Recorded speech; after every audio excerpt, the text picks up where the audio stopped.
What is up, RotoGrinders? The start of 3.5 hours of nonstop NFL DFS conversation. Welcome to week 3. We made it to week 3. Do not adjust your interweb TVs because we made a little bit of trade. We shuffled things up here after 2 weeks on the People's Show. We saw that Kyle, he was available on the market. Tim, we gave him an ultimatum last week, and I don't want to say he didn't play up to his standards, but he may have been moved. It might be just a 1 week thing. We're going to see how it works out. But Tim was traded to the to crunch time. We got Brit and Noto coming in at crunch time around 12:15 on the East Coast, taking y'all home. Of course, in between us, we have Neil, Jordan, Erik. No changes there. Bobby Gomes, $4 million winner. Myself, Dean Shavelson, joined today. Some would say it's an upgrade. It's definitely a different iteration of the show. It's Kyle Murray. What's up, Kyle? Welcome to week 3. Welcome to the People's Show. Yeah, I definitely wouldn't call it an upgrade. It's got some big shoes to fill. I was asked to do crunch time, but I have a friend who's getting married today at 1 o'clock on a Sunday. What a prick! What are we doing here? So that's the reason why. Yeah, so that's the reason why I had to take the early morning shift. So I appreciate the swap. Is he a football fan? This guy? He's like a diehard Lions fan, like the most unbelievable diehard Lions fan, and of course they play Monday night, so he's unfazed by it. So being completely selfish. So I'll have to let him know I'm gonna deduct from the prize, I guess the gift. So yeah, he's gonna hear about it. Don't worry. It's definitely streaming Red Zone during. So yeah, is it just right? Are you going to the wedding? It's right around the corner because I'm not the judge. You're probably not wearing this for the wedding, I'm guessing. No, it's like 20 minutes from where I live. So yeah, after this, I probably won't even leave my house till like 12:30. So I'll be here for most of the time up to lock. Will you be on your phone looking at scores while they're? Yeah, okay. Yeah. Yeah, we're already planning out. Oh yeah, he knows. I think during the ceremony we'll be respectful enough, but then after that is, he asked for this, so. Yeah, I'm with you. By the way, I agree. I mean, this is the price you pay, and you should know better. And maybe it wasn't his choice. Maybe he got outvoted. Maybe he got outbid.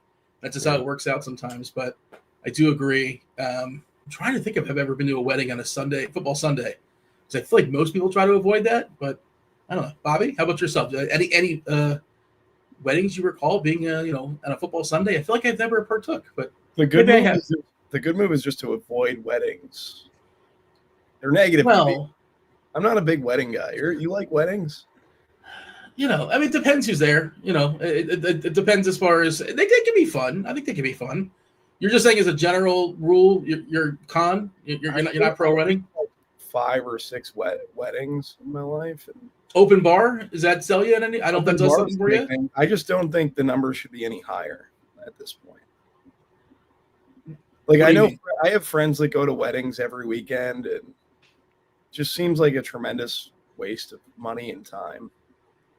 Yeah. Last year I had like 8 or 9. It was bad. I don't have that many friends, I guess. Yeah. Kyle's got a lot of friends. Also, all your friends are probably in that area where they're just getting married. Like they're probably all around that age number, I suppose. Yeah, and I have a lot of cousins who are like similar age too. So like last year I had like 2 cousins get married, and yeah, so it's a lot. Do you want to say hello to the chat? What's up, chat? Hit that like button, subscribe, turn on notifications, and look at Tim. Tim, he's got the show at 12:15, but he's tuning in, showing some love to the. We showed no love to him. I don't know why I took shots at Tim. I said it was an upgrade to Kyle. Love Tim, obviously, but Tim hanging out there, and Chad, he'll be on here soon enough. Again, 3.5 hours of content, of conversation, taking y'all all the way up the lock. It's a big boy slate. It's 13 games, a lot of games. No buys just yet. 9 early, 4 late, some chalky stuff late as well. So I think there's some interesting strategy stuff you can delve into if your players early do really well. Maybe you kind of lean into the chalk stuff. The one big total on the board, Dallas and Chicago, 49.5. I know some people are concerned about the weather there.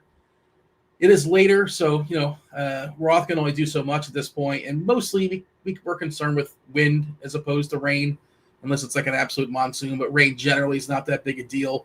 Wind is the big deterrent when it comes to scoring points, and the total has barely been affected. I'll drop Ross weather report, and I imagine at some point later on in the day, as we close in on kickoff, again, that's a later kickoff for 4:25. Not sure exactly, but 4 and change. I'll drop it in chat for the people. Click on that as you're hitting the old like button. There's 5 backup quarterbacks today. Jake Browning is in for Joe Burrow. Carson Wentz in for J.J. McCarthy. Jaden Daniels is out, so Marcus Smart Mariota.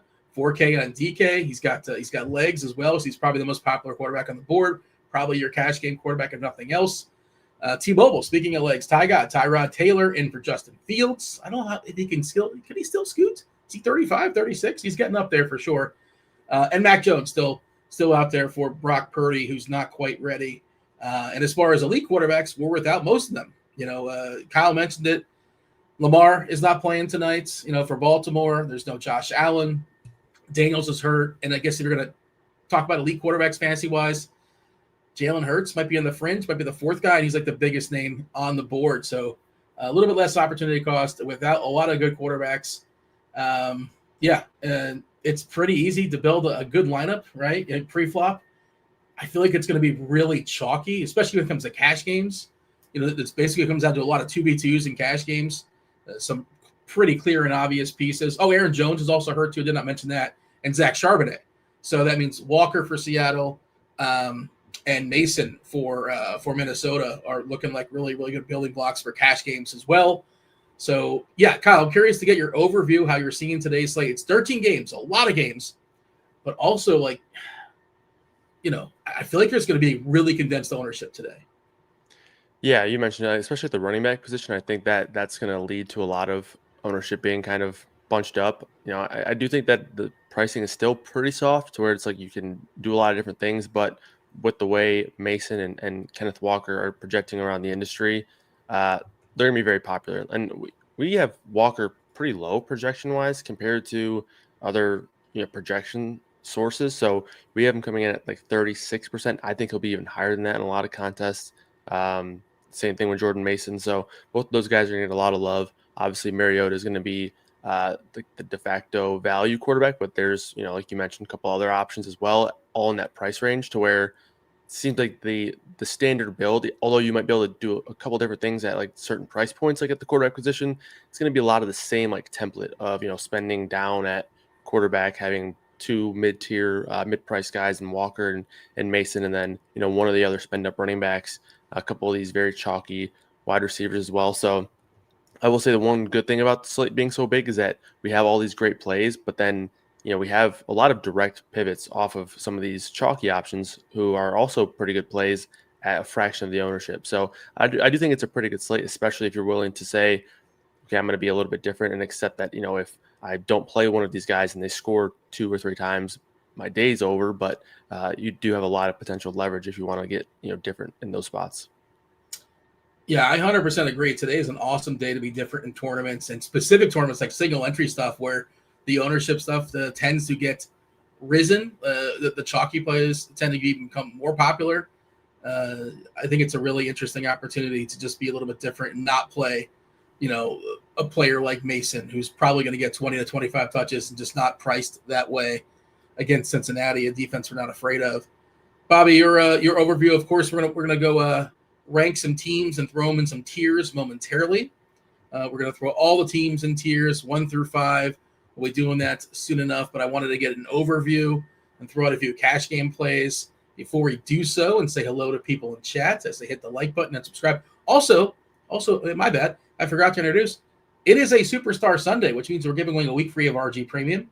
RG Premium, you get the football, baseball, basketball, hockey, NBA, PGA, all the sports, MMA, PGA, everything with the exception of NASCAR, the bells and the whistles, the optimizer, the articles, everything these guys put out there, everything I put out there, Dave Potts for the baseball, anything you can think of, college football as well. You could pay for it. You could do that also. We have a special going on right now. It is $74.99. That's NFL a la carte, but just $5 more. You get for the entire month all the sports you can think of that I just ran off. You see it on the screen. Check out the link in the description. So you can get yourself a week free for free. How do you do that? Tell me what superstar I'm talking about based upon the clues. We're going to drop clues here every 10, 15 minutes, depending on, until we get a winner. Only guesses in the Discord count, rotogrinders.com/Discord, live stream chat channel. The first clue. And Bobby ruined it yesterday. Bobby told people the answer. He ruined the game. He's too good. Unintentionally. I should add the qualifier. Intent matters. It was not. He did happen to throw out. He did happen to throw out the name of yesterday. Of course, was Film Friday. This is no, that wasn't yesterday. Yesterday was Saturday. We were dark. There was no games on Saturday. But tell me what superstar I'm thinking of in the Discord channel. The first clue, it's growing right now. It is Alien. Alien is the first clue. Bobby, your overview. How do you see the slate today? The 13-gamer, big boy for sure. Yeah, you guys hit on pretty much the obvious, like that there's 13 games and there's a lot of condensed usage, so there's a lot of opportunity to get different. The thing that really stands out to me on this slate is late swap equity. And I just think that a lot of that condensed usage is going to go around Dallas and Chicago. But in NFL, like people seem to neglect late swapping at certain points. And for whatever reason, like Denver versus the Chargers, Arizona versus San Fran, you get the New Orleans Seattle game, like to back end on this, like the back end of the slate looks pretty good. So just making sure you late swap, I think, is very important. And I think a lot of this, like Roth thinks there's going to be rain in Dallas, Chicago, correct? Like people are saying, oh, I don't care about rain. I like wind. Well, I like guys that play in domes, you know, and I can go to Denver and the Chargers game and get all of my guys in a dome at half the ownership of this Dallas, Chicago game. So that's something I'll be interested in looking at when the time comes, like when I'm going to late swap. So, yeah. Then there's San Fran, Arizona. I think it's a good game environment. Seattle and New Orleans as well. So, yeah, I think this is definitely an interesting tournament slate. I'll read what Roth said. I dropped it in chat as well. And again, this is a 4:00 game. This report can change. Or kickoff is like 7 hours away or so, right? Roth said a few spotty downpours around. Maybe one of those downpours ends up over the stadium and we can see some brief heavy rain, but it won't be all game. More likely outcome is all the heavy stuff misses.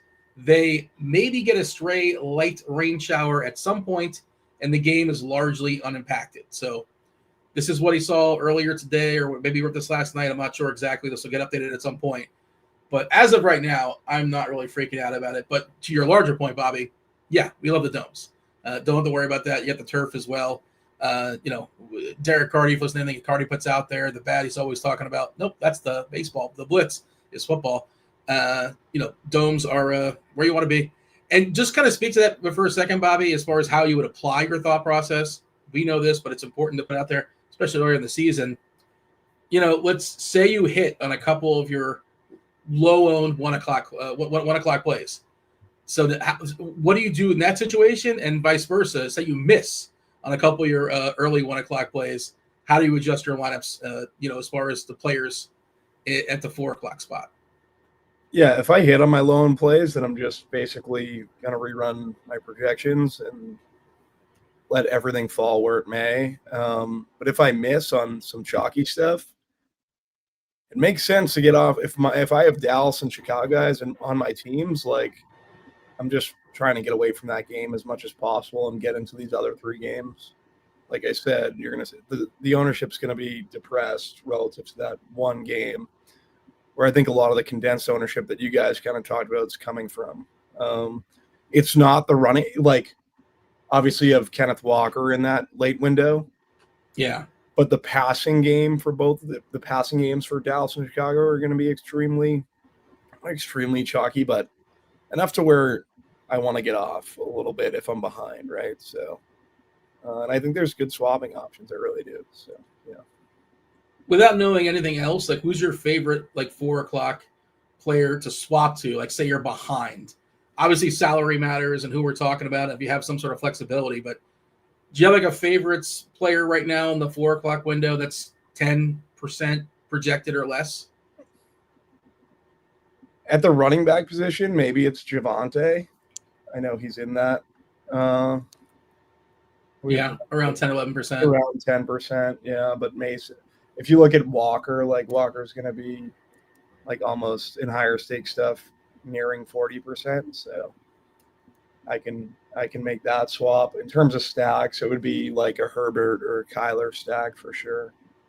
But I think all these quarterbacks, like Darnold, outside of Rattler, I think Darnold's in play. I like Bo Nix. I like Herbert. I like Kyler. I even like Mac Jones because of how condensed it is. So there are stacks like you can get to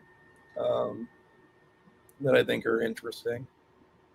How about yourself, Kyle? You have a favorite, 4 o'clock play that if you are behind, that you like the idea of getting away from, like say you have to get away from Odunze because the point is, like if you're behind at 1 o'clock and you have Odunze and he puts up 100 points, he's not, but if he does, you're not going to catch all the teams that are in front of you that likely have Odunze as well. That's the idea. So who is any position or a stack, if you want to throw that out, do you have a sort of a plan just in case things go awry? Yeah, I mean, if it gets to a point where I have to, pivot off of Rome, I do like DJ Moore as well. I mean, if Rome's going to be super popular and he busts or doesn't quite get there, then I think obviously DJ Moore has a good chance to. I mean, you can either bet on the passing production going somewhere else or just that game failing. But, if that were the case, I think Moore is someone that I've talked about a couple times already this week. I do like him quite a bit this week as a tournament play. People are seemingly down on him because they're so high on Rome. And I do agree. It seems like Rome is the clear number one in that offense this season. And maybe that's going to be a long-term thing. But again, we've only had 2 weeks of sample size and there's more than enough opportunity as even a wide receiver 2 in any offense to go out and produce in any given week above that wide receiver 1. Another guy I like quite a bit is Ricky Pearsall, especially if we get, negative news on Jawan Jennings. It seems like he's highly questionable at best. He came into last week with a shoulder injury, ended up playing. This week he has an ankle and a shoulder injury. He didn't practice this week, so that's we docked Jennings' projection pretty good yesterday in the model. So I think Pearsall's a guy that I would like quite a bit, seemingly getting not too much attention because he's just in this price point where he's like the same price as Rome, and he's like $1,000 cheaper than even JSN in this second window. So I would say probably DJ Moore, Ricky Pearsall as the low-owned guys that I would like to potentially pivot to in the 4 o'clock window.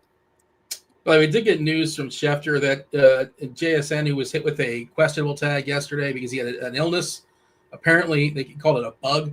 Apparently he's going to be fine. It looks like there's no concern there. Keeping an eye on body parts for monitoring. Like you mentioned, San Fran, 2 body parts for Jennings, and he allegedly had a hamstring in the preseason, which may or may not just been contract negotiations. Who knows? Yeah. But he always seems to have something. And a lot of times he plays through it.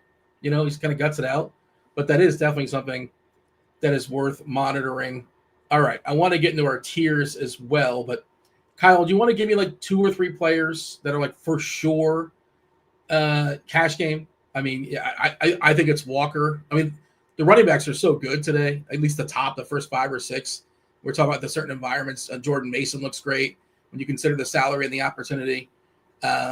Walker, you can only get 3. I think it's a 3 running back day for cash. I think that's pretty clear, at least to me. That's what I'm seeing. I know Warren is projecting pretty well. He's fine, but he's not my favorite amongst that group. I'm curious. And if you want to throw a receiver in there as well, we mentioned Rome. Rome was priced pretty good. He's in the top game on the board against Dallas. Defense optional there with the Cowboys and the Bears. 49.5 is the total we saw, and not necessarily afraid of that weather. Unless otherwise noted, unless something comes in as far as an update for me, I don't really care. You want to give me a couple plays that would be, I'm not sure if you're playing cash games or not, but I know you're locked in on this stuff, that would be in your cash game lineup. I mean, for me, I guess I could hear out an argument, but for me, quarterback, it's Mariota at 4K. He has the rushing floor. It's a good matchup against the Raiders. So I would say he's a cash game piece. And then Mason and Walker. I know there was some discourse about it in the chat a second ago, but I do think that locking in Mason and Walker and then Mariota allow you to choose whatever running back you prefer. I would say Bijan as a spend up option. And then for a receiver, I think Puka and JSN are probably the 2 best cash game options. I'm not worried about the JSN illness at all. These teams have to be overly cautious with their reporting. So yes, while it's a little bit sketchy that it came on a Saturday, we just see guys added to the injury report all the time because they have to be so overly cautious with that. So it's something that I'm not worried about at all for JSN. So him and Puka would probably be the top 2 cash receivers for me. TJ in chat saying Mason, Mariota, Walker, and then he would add in Lamb. I don't think Lamb is a part of the cash game build. Like if it happens to work, so be it. But to me, it doesn't really. I mean, sure, I like Lamb plenty. Well, why wouldn't you against Chicago? But just kind of like building stuff out. I think I prefer Puka, and just the way I was messing around with things. Like Trey McBride's really, really easy to get to too. If you want to spend up a tight end, it's a decision point you have where you can spend down a tight end, then you can get something like Lamb. I suppose it's probably Lamb and not McBride. But that's an interesting conversation, and maybe TJ can throw out. That's probably what's happening there. I imagine he's not getting the McBride. Maybe I'm missing something there, but all right. I went Lamb over Puka, but that was the other. That's the 2v2 I was having a tough time considering was Puka and Juwan Johnson or Jacoby Myers and Trey McBride. Yeah. Juwan seems to be still too cheap. Warren still isn't that expensive. We're assuming he's fine as well. If he sort of fits built, I'm okay with that. And I don't know if this is like the greatest matchup necessarily against San Fran for McBride, but we have the salary. So, I try not to force it, but if I have it, I would consider it. But I hear you. It's an interesting 2v2. All right. We should go to our tiers. We have a bunch of teams to throw in some tiers. We're going to rank them 1 through 5. Of course, 1 is fabulous. 5 is not so great. I am taking a peek, by the way, at the live stream chat channel, see if anybody guessed our superstar in 1. It is not Chad Ochocinco or Victor Wembanyama. That's a good guess. I see what you're doing there. Or Dennis Rodman or Calvin Johnson or Aaron Rodgers, Michael Jordan, or Marshawn Lynch or Messi. Say it again, Bobby? I know who it is. Well, tell me in the private chat. You don't want to ruin it again, Bobby. Tell me in the private chat. I'll send you some steak knives if you get it correct in 1. It is not LaMelo Ball. It is not LaMelo Ball. Why did you think it was LaMelo Ball, out of curiosity? Is he a superstar? He has an alien tattoo on his back. Ah, wow. That's a deep cut. I like that. Is that the full back? Because I feel like he's got his. It has to be the worst tattoo I've ever seen in my life. Doesn't Ben Affleck have something weird in his back? What does Ben Affleck say? A dragon or something? Yeah. I don't know. That's what I'm thinking. And I have bad tattoos. Like I'm a connoisseur of bad tattoos. So okay. Yeah. Go on. That's one of the worst tattoos that I've ever seen. How many do you have, Bobby? Enough. You make bad decisions when you're younger, Dean. We're setting the over-under at 4.5, Kyle. Right? Kyle, the over-under is 4.5. You got the over or the under on Bobby's tattoos? I got to take the over based on his demeanor. What if it's like one really bad tattoo? Like it's just huge. Yeah, I'm taking the over. Yeah, that's good. That's a bad line. I get 3, but yeah, 1's pretty big, I guess. I don't know. Bad line by me. All right. Second clue. We'll drop the second clue for the people.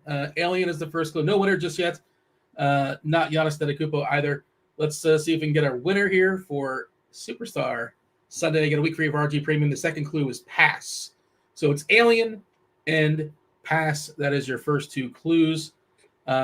Today's tier board brought to you, I believe, the first time, brought to you by Bobby Gomes. Bobby Gomes did today's tiers. TJ is going to open that up here. Do you want to tell the people the crux? How did we get to today's tier category, Bobby? These are brutal. So I'm having a kid next week and trying to figure out names for a boy, and these are pretty much the rankings, I would say.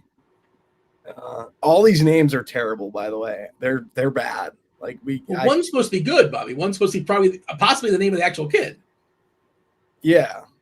Okay. One's probably my favorite. Yeah. Okay. Yeah. Is one the front runner currently? Is it still in flux? 1 is not the front runner. 3 is the front runner. Okay. I feel like you did tiers a little bit differently, but that's fine. But I rank them how I wanted to rank them, but it's not at the end of the day. I gotcha. It's not what I want, right? It's a democracy. Yeah, you got to. Everybody's got to agree. I see. I gotcha. Fair enough. TJ, hopefully we can throw that tier board up on the screen. So run down the names for us, Bobby. So Matthew, my favorite, just a general nice. I think it's just a common name, right? I thought you said 3 was your favorite. It's now Matthew's 3 is gonna be the likely name. Okay, right? Michael, like you just default to Michael. Easy. You don't really have a clue. High ceiling. Gunner's the high variance one, where it just kind of sounds good with my last name, and it's like completely unique. Sounds like a quarterback, Gunner Gomes. Yeah, exactly. So like we like that. Michael's just the default. Like everyone's, if you don't have a name, you go Michael. Al, which is we always did this thing where, like when we had a kid, we named it in my girlfriend's stomach, and we'd call it that name, but it wouldn't be the name. Like my first son's name was Hugh. We're calling him Baby Hugh, but we knew it wasn't going to be his name. But we just make up a ridiculous name and whatever. So Al was the ridiculous name that we came up with for this baby, but my son keeps saying it, so he thinks it's Al, but it was never intentionally going to be Al. And then Ronald's my dad's name, and I don't know, you're supposed to kind of like do the pick your dad's name in Italian families or like whatever. But like, I don't know what my grandmother was smoking when she named her kid Ronald. It's like a terrible name in my opinion. So I don't. There's Ronalds in the chat, Bobby. You know, people are catching strays out there. She's not watching, Dean. She's 6 feet under. No, there's Ronalds. There's people named Ronald in the chat. I'm sorry. There might be. It's just a tough name, right? And then Dean, obviously, like. Yeah, you name your kid. I don't know. I don't want to. Dean's in the Ronald category for me, probably. So yeah. I mean, there's also at least one Dean. I'm pretty sure watching the show, or at least partaking in the show. So you know, I get it. Dean's I had no say in it, so I had no responsibility. It is not Josh Dobbs, Kyle. No, it's Superstar Sunday. Well, he's a superstar. I like Hammer. Who get Hammer? Hammer 74. I like Hammer. That's a good one. What did Hammer say? Hammer Gomes. Oh, Hammer Gomes. What about Sherlock Gomes? I thought we're doing Sherlock Gomes. Is that not in the running? Did you not propose that? Sherlock's in play. Anything's in play. We just gonna put all the names in a hat and let my kid pick. There you go. Live stream it. All right. Let's throw some teams into some tiers. Kyle, you're going to go first. We're going to kind of bounce back and forth. Bobby, if he disagrees, he's going to try to. He'll tell me where he wants to place him, and then I'll be the judge. And every once in a while, I'll yield to TJ if I can't quite decide. I'm indecisive sometimes, but all right, he'll break the tie. It's the Colts and the Titans. 43.5 is a total here, Kyle. Daniel Jones. Colts have been humming. I think I'm fairly certain they've yet to punt this season after 2 games. I think they've yet to punt. 2 times they didn't score, but like time ran out or something. Maybe it was an interception. I don't recall what it was. Titans at home here versus the Colts. They're 4-point dogs here. Nope, 5.5-point dogs. Pollard in the backfield basically has Jonathan Taylor. He's a legit bell cow. Warren, we talked about one of the better tight end options on the board. Colts and Titans, Kyle, where are we throwing these teams? Yeah, I mean, for me, I do think Cam Ward's going to be good eventually, but right now I just have no confidence in stacking him. I don't think that offense has much of a ceiling right now. I just think Colts defense has been better, so I'll put them in the last tier. And then for Danny Dimes Incorporated, I'll put them in the middle tier. I think stacking wise, there's a little bit, less of a punch packed, I guess, because they like a lot of Jones' upside comes from his ability to score on the ground and have those touch pushes that can result in he has 3 rushing touchdowns already this year. So not a stack I love, but I can certainly get behind playing Daniel Jones. But it's also probably just a skinny stack with probably just one pass catcher. So Bobby, we have the Colts in Michael and the Titans. I'm seeing in Ronald/Dean. Any issues with that? You want to double down? You want to tell Kyle he's wrong?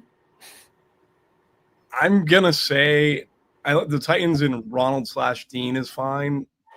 My issues with the Colts, and specifically from like a stacking standpoint, I know Tennessee's defense hasn't been great. I just think this is a Jonathan Taylor week more than it is a Danny Dimes week. We're seeing Taylor getting all the work outside of near the goal line where it's been Daniel Jones. Maybe you could say Daniel Jones is Jalen Hurts light at this point, which through 3 games is kind of crazy, but he is getting every goal line carry for that team. I just like JT a little bit more. So I think it knocks down the stack for me. I'm going to put the Colts and Al. Bobby, you're not going to like this, but I agree with Kyle. I'm going to stick with Kyle. Well, I mean, Jones, it's wild to say. And again, we look at the collection of quarterbacks in the slate. He's got one of the bigger upsides on the board. We talk about all the backup quarterbacks. Jones has some legs. He's getting in the box as well. He's still pretty cheap. And I also like Warren as a pass catcher. I don't like playing the Pittman, Pierce, Downs game, but I think Warren is somebody that I'm willing to get to as well. So I'm going to keep Indy in Michael and point Kyle.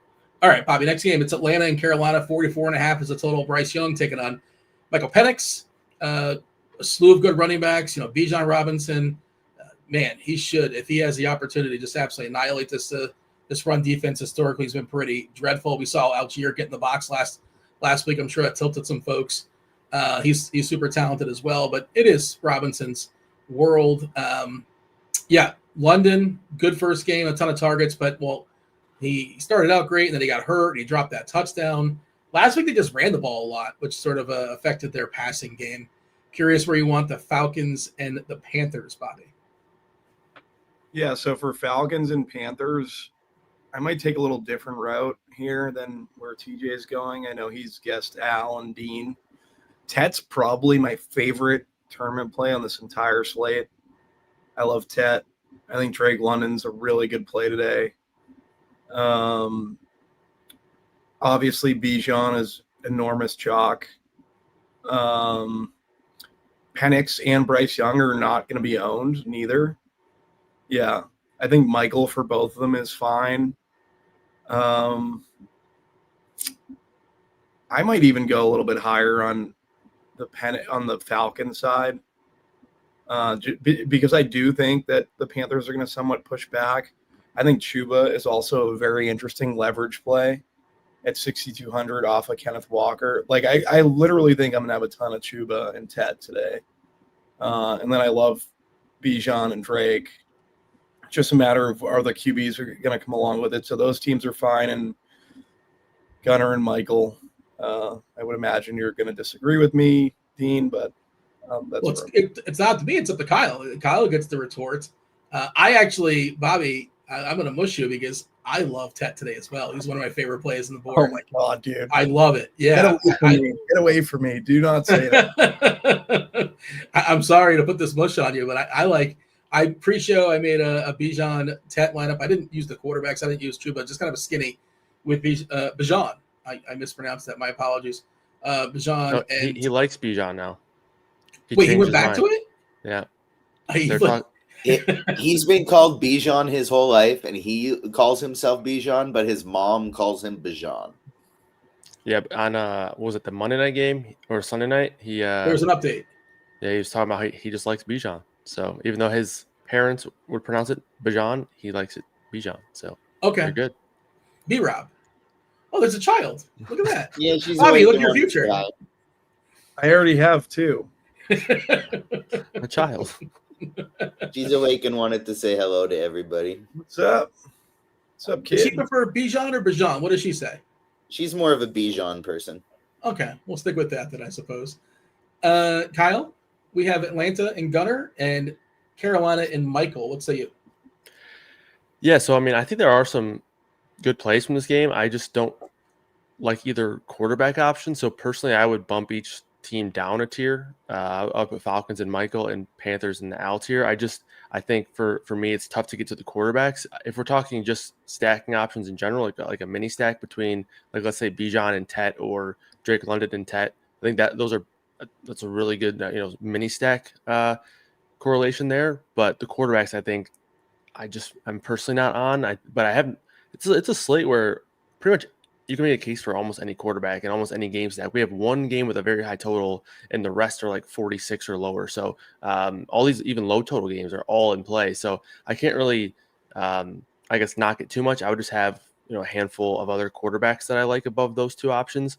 I am a little concerned about Bryce Young and company here. They're going to be without two of their starting offensive linemen. The Falcons have a really good pass rush. We saw them get to J.J. McCarthy quite a bit.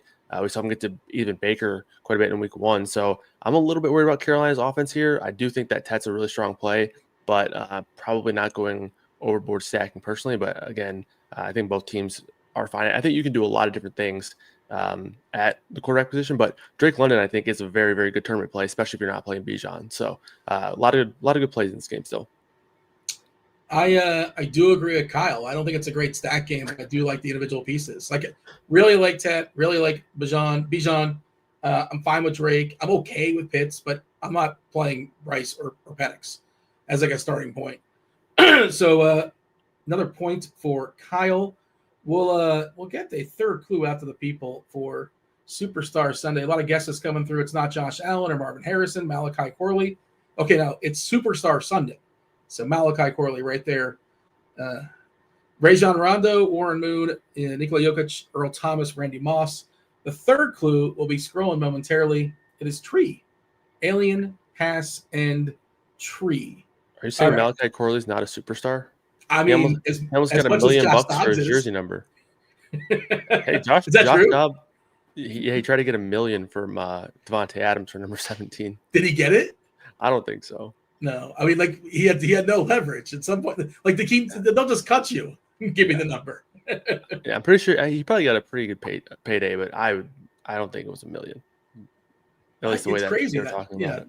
Is it really that important? You need 17? Does it really matter? I guess it does. I don't know. Yeah. Okay, so I believe this is who's up now. I think Kyle's up. Correct. Kyle's up. Yeah. Yeah. Raiders, Commanders, 43.5 is the total. We've talked about it a couple times. Marcus Mariota. It's a revenge game too, right? Former team here. The Raiders on the other side. He's got some legs. You know, the offense is built around that as well. Stepping in for Daniels. The key, of course, he's 4K. 4K on DK, 6K on FanDuel, which is useful too, but a little bit less useful just kind of the way salaries are constructed. But certainly you can play Mariota on FanDuel as well. Eckler is out for the season as well. Kind of a bummer for Austin Eckler. That non-contact injury might be his career. Pretty sad. Hate to see him go. But, Kyle, Raiders, Commanders. Bowers, we're assuming, is a full go. He was dealing with that knee. He played through it last time out, and I assume he's fine. I don't think he's on the injury report. What say you, Kyle? Yeah, I was a little bit worried about Bowers coming into last week. He had like this massive bulky brace on his knee, but he ended up running more routes in week 2 than he did in week 1. So I'm assuming he's mostly fine. I mean, I'm sure he's not 100%, but he's certainly enough to go out there and be productive. This is a game, I think, where you can sort of talk yourself into it being a better stacking game because you have Mariota there at 4K, and there are some other really strong plays that are getting some ownership. Jacoby Myers, obviously Brock Bowers is one of the higher ceiling tight ends. But for me, I think Mariota's a good cash game quarterback. I don't personally love stacking him, so I'll put him. I'll put the Commanders there in the Michael tier. For the Raiders, they've been super pass heavy so far this year, but they've sort of been forced to do that. I do think they're going to want to get Gentry more touches on the ground as the season goes on. So I'll also put them in the Michael tier. I do think that this is a game where you can stack around a lot of these chalky pieces, but it's probably not a game that I'm super enamored with stacking wise. All right, Bobby, both teams are smack in the middle. What do you got? I'm in agreement with Kyle. I just find it the only issue for me is Mariota has to score twice, right? Throw a touchdown, run a TD in, and he's pretty much getting near optimal at 4K. That's the one thing that I hate about this stack is I don't want to stack them. I think the best stacking option is probably Debo, but Debo could take away from Mariota at the goal line. There's so many ways he could work in to where it's a negative correlation and But Mariota's still 4K, so Mariota could still hit a ceiling at that point. I just don't want to go near Washington as a full stack, especially if I'm playing them in a chalk. But I'm with, I understand why they'd be in the middle tier. I understand that a lot of people are likely going to play them as well. The Raiders, they're very condensed. Jacoby and Bowers. Obviously, Geno's throwing the rock everywhere, but numbers haven't been great. But it's enough for us Washington to where I think the middle tier is quantified. So yeah, I'm fine with the Raiders and Michael as well. It's funny, Harvey loves the shiny new toy and Gentry, and then 2 games now. Nobody, whatever. We don't need him. Nobody's gonna play him. And we'll see. I assume his touches will jump up this game. I like Gentry a good bit from a running back perspective, especially at that ownership. No one's gonna touch him. Yeah, Not going to get played. Are you okay? It sounds like you guys are okay with playing Mariota in a tournament a la carte just by himself. You're good with that, Bobby? I think that's likely.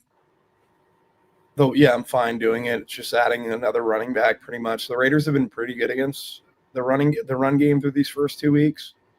They held Drake May in check, I'm pretty sure. And I guess like Herbert has the rushing equity too, right? So they face two pretty mobile quarterbacks. For me, they're fine in that tier. In terms of playing him you could definitely play Mariota naked. Okay. Next game up, it's the Packers and the Browns. The Browns are pretty big home dogs here. Green Bay has looked like the best team in football through at least 2 games this season, arguably. 9-point dog at home. Flacco, and they have a couple tight ends that are kind of sort of somewhat interesting. It's still pretty murky as far as their running backs. Getting Judkins back last week, I assume he gets more. I don't know if it matters. The Packers. Looks like Kraft is there was a scare that he would be out for a while, or at least an injury scare left practice, and it appears he's going to play, and it's a non-issue. But just note that, I suppose. We love running backs that are on teams that have big totals and are monster favorites, although Cleveland's defense has been very good. There's Jacobs, another running back. It's not going to get that much ownership relative to the guys around him. This is Bobby's board. It's the Packers and the Browns. Yeah, bump Green Bay up to Gunner.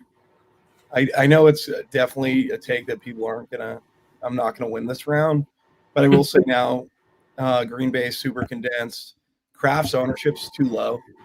I get that price tag. And when Reed went out the other night, he's seen like 5 first read targets like immediately. So I like Kraft. I like him as a tournament play. I like him with Love. I like both Romeo Doubs and Jordan Wicks. The issue with Green Bay is they're usually so spread out, and now it shouldn't be that way, correct? People will probably go to Jacobs more with the spread and kind of like the passing game. In terms of the Browns, I have no interest.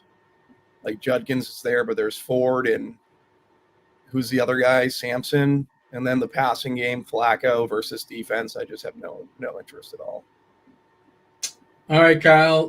Bobby has Green Bay in tier 2. Gunner, the Browns hanging out with me in tier 5. What say you?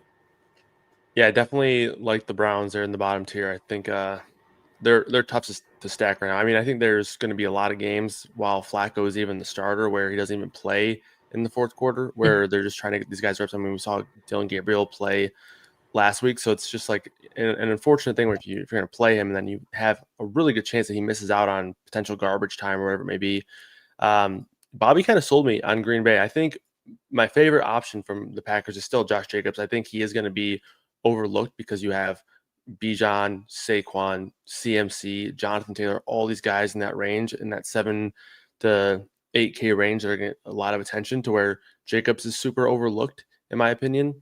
And I do think he's probably the most likely to score 2 or 3 times. But when you do consider the fact that Jaden Reed out of the equation is going to narrow and condense the target tree for these guys, this is a team with one of the highest totals on the board. So I think I would personally have them in the Michael tier, but I think Bobby sold me. So if we wanted to keep him in the Gunner tier, I have no issue with that. I mean, the one thing I could potentially have, I guess, a problem with is Tucker Kraft. Like if they get ahead early, they can just sit him down. I mean, if he's there, it's already a weird situation where they were like, oh, he's fine, but he doesn't have to go on IR, but he might miss this week. And, it might be a long-term issue to where maybe IR is a thing. So I have a weird feeling that he might be a little bit more limited than we're sort of thinking. And especially if the game is this double-digit spread comes to fruition, they have, Musgrave behind him where they could sort of sit him down. So I would prefer, Love with 2 of these receivers. But I guess, Bobby, how would you feel about stacking Love with Josh Jacobs? He doesn't really catch passes, but you're just getting like all the points from this game. If they go out there and score 35 points, you're likely getting all the touchdowns between Love, one pass catcher, and Josh Jacobs. What would your thoughts on that be? Yeah, I'd prefer to stack him with the receivers, but I'm fine with that if Jacobs hits my teams with Jordan Love. Yeah. And Wicks at 3.7 is a super interesting play. So I like it. And no one's paying up at quarterback, right? Like no one's going to go into the 6Ks, I would imagine. What's Love's price? Yeah, 6.3. We have him for sub 1% ownership. if you're paying up, you're probably paying up for Hurts. I think you're going to pay all the way up, I imagine. I thought Musgrave, like you mentioned, Kyle, was going to be kind of interesting as if we lose Kraft. Not that you need it, but a 2-7 tight end could have been interesting, could have been useful. Yeah. It still might, and still, like you make the case that there's a chance. And once upon a time, it feels like it's been forever ago. Once upon a time, Musgrave was ahead of Kraft in the depth chart, right? I know we had the draft equity on him, if nothing else. Your favorite pass catcher on Green Bay, Kyle, if you had to pick one of these, I know it's different price points. You mentioned Wicks at 3.7. Golden's still pretty cheap. Dobbs, I think Dobbs runs the most routes. I think he's out there for the most stuff. Do you have a preference amongst your favorite pass catcher on Green Bay? Yeah, honestly, I think if I was stacking Green Bay, I would just have to swallow my pride and say I'm going to treat this as if Tucker Kraft is a full go, because if he is a full go, he's one of the best plays in the slate that nobody's really talking about. So if I'm stacking the Packers, I'm probably just saying, okay, best case scenario, Tucker Kraft's good to go. He would be my top option, and then Wicks would probably be my second favorite just because of that price. And I still think amongst these receivers, I think him and Golden are both higher upside guys than Romeo Dobbs. So I would probably say Kraft and then Wicks. Well, like Kyle, you're super savvy and just agreeing with Bobby. You grab the lead 2-0, and then you just play some defense. You just agree with Bobby, and no points are up for grabs. That was really, really sharp of you. All right, let's drop that fourth clue. No winners just yet through 3 clues as far as today's Superstar Sunday. It is not Reggie Jackson or Nolan Ryan or Robert Woods. I see what you're doing at Robert Woods, but again, it is Superstar Sunday. Another reminder. Charles Oakley, again, Superstar Sunday. We're not, dudes that protected Michael Jordan. Not Terry Bradshaw, not Andrew Luck or Chris Collinsworth either. The fourth clue, a lot of guesses here in the Discord channel, RotoGrinders.com/Discord live stream chat channel. Most of our channels are free. That is a free channel. The fourth clue is capital R, capital O, capital Y. There you go. That is our fourth clue. Capital R, capital O, capital Y. So rookie of the year. Yes. Yeah, I could have just said that, I suppose, and saved some time. But it was just literally, But why do I want to say Roy? Because, if you're not looking at it, not paying attention. Because everything is in capital letters. That's the way TJ put it up there. But, there you go. And it's not a person. I'll throw it out there. It's not a person named Roy, just for the record. It's not Roy Hobbs. Okay, moving along. It's Cincinnati and Minnesota. Carson Wentz versus Jake Browning. Also, obviously 2 backup quarterbacks here. The absence of Aaron Jones, the elevation of Jordan Mason to RB1, and basically nothing behind him. Xavier Scott, and they're talking about maybe Cam Akers getting elevated. I didn't know Cam Akers is still doing it. Good for him. He's probably still like 28, right? How young is Cam Akers? He's probably, in my head, I feel like he's a lot older, but it's probably just like 28 or so. 2 elite receivers, 2 best receivers. He's 26? No, that's crazy. Yeah. That's amazing. I did not know. I would have taken the over in 26. Yeah, this is Kyle's board. Bengals, Vikings in a dome. 41.5 is a total, but again, a couple backup quarterbacks, a couple cheap quarterbacks in Browning and Wentz. Yeah, this one I think is super interesting from a tournament perspective because you have, you mentioned at the top, Dean, we have 5 backup quarterbacks in the slate, and obviously Mariota is the one getting a lot of the attention.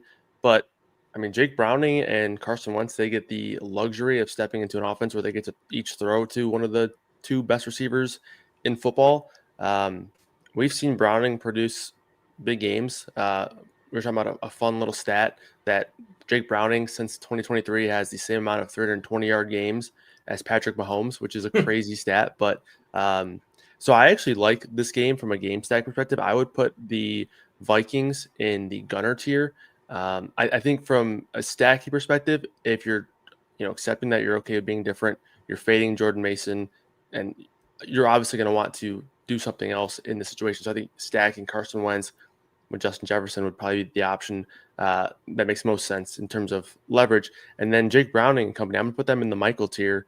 I mean, Browning, we have at 1% projected ownership right now, 5.5. I don't think people are going to play him. And I think there is some volatility. Obviously, Minnesota is a very good defense.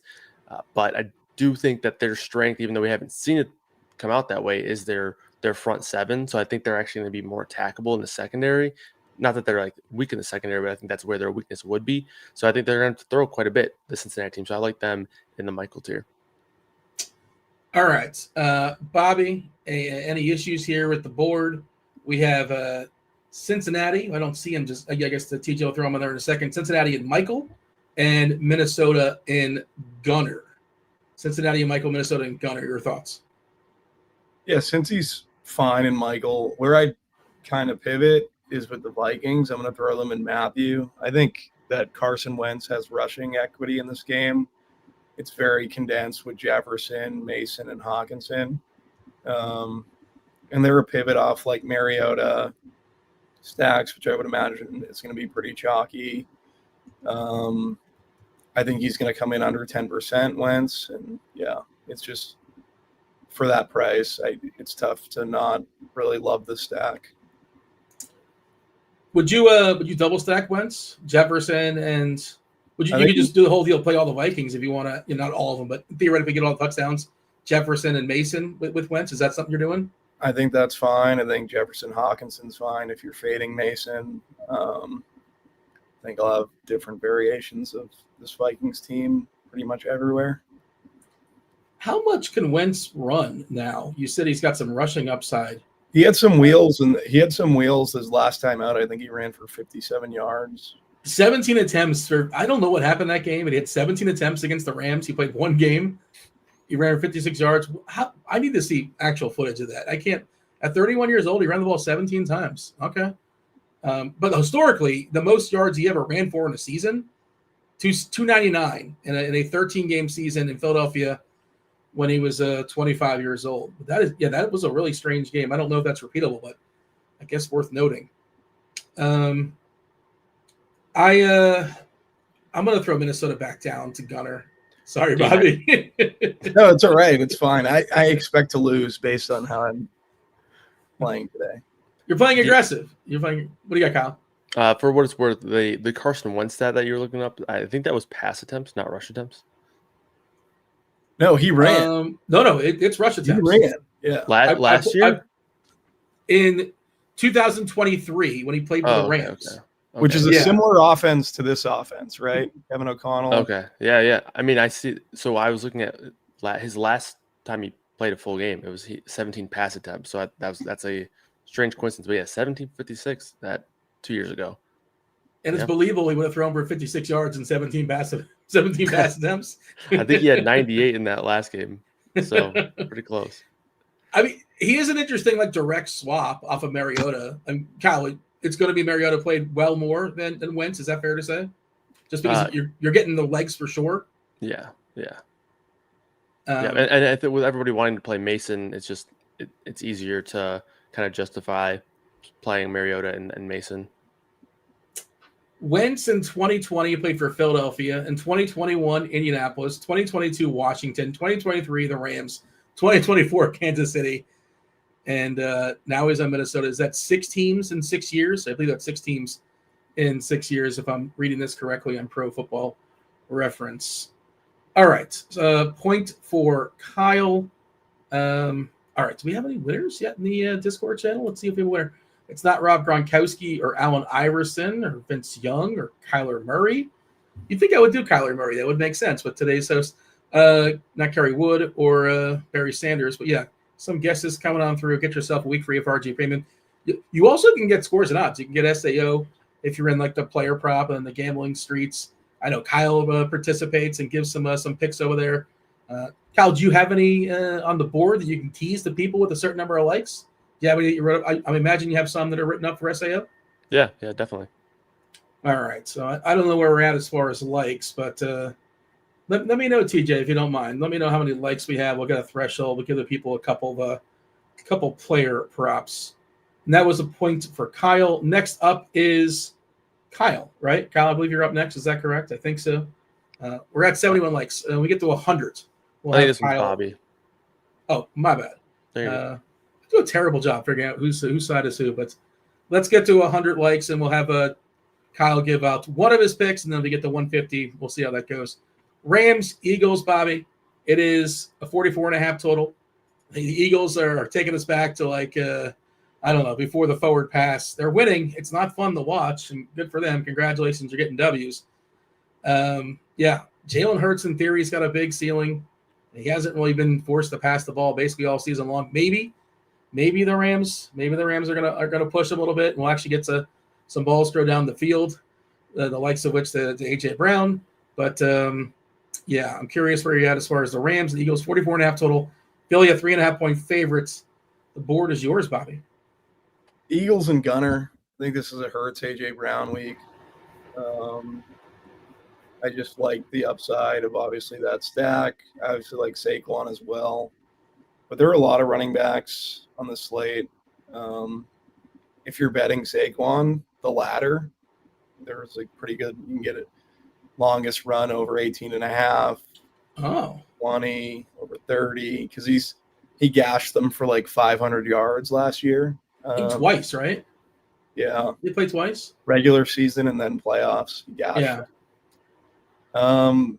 It's probably a knock to their stack. Like, if he does do well, he's going to hurt the stack in general, but they haven't thrown the ball. I think this is the week they kind of get that squeaky wheel with A.J. Brown kind of greased, so fine with the Eagles and Gunner. And then the Rams, like, no real interest in the Rams outside of pieces. Puka, Devontae, put them in Al pretty much. Not really trying to get to too many Rams. Kyron's fine as a piece as well. All right, Kyle. We got the Rams in Al tier 4. We have Philly in tier 2 and Gunner. What do you got? Yeah, I like the Eagles quite a bit, so I like them and Gunner.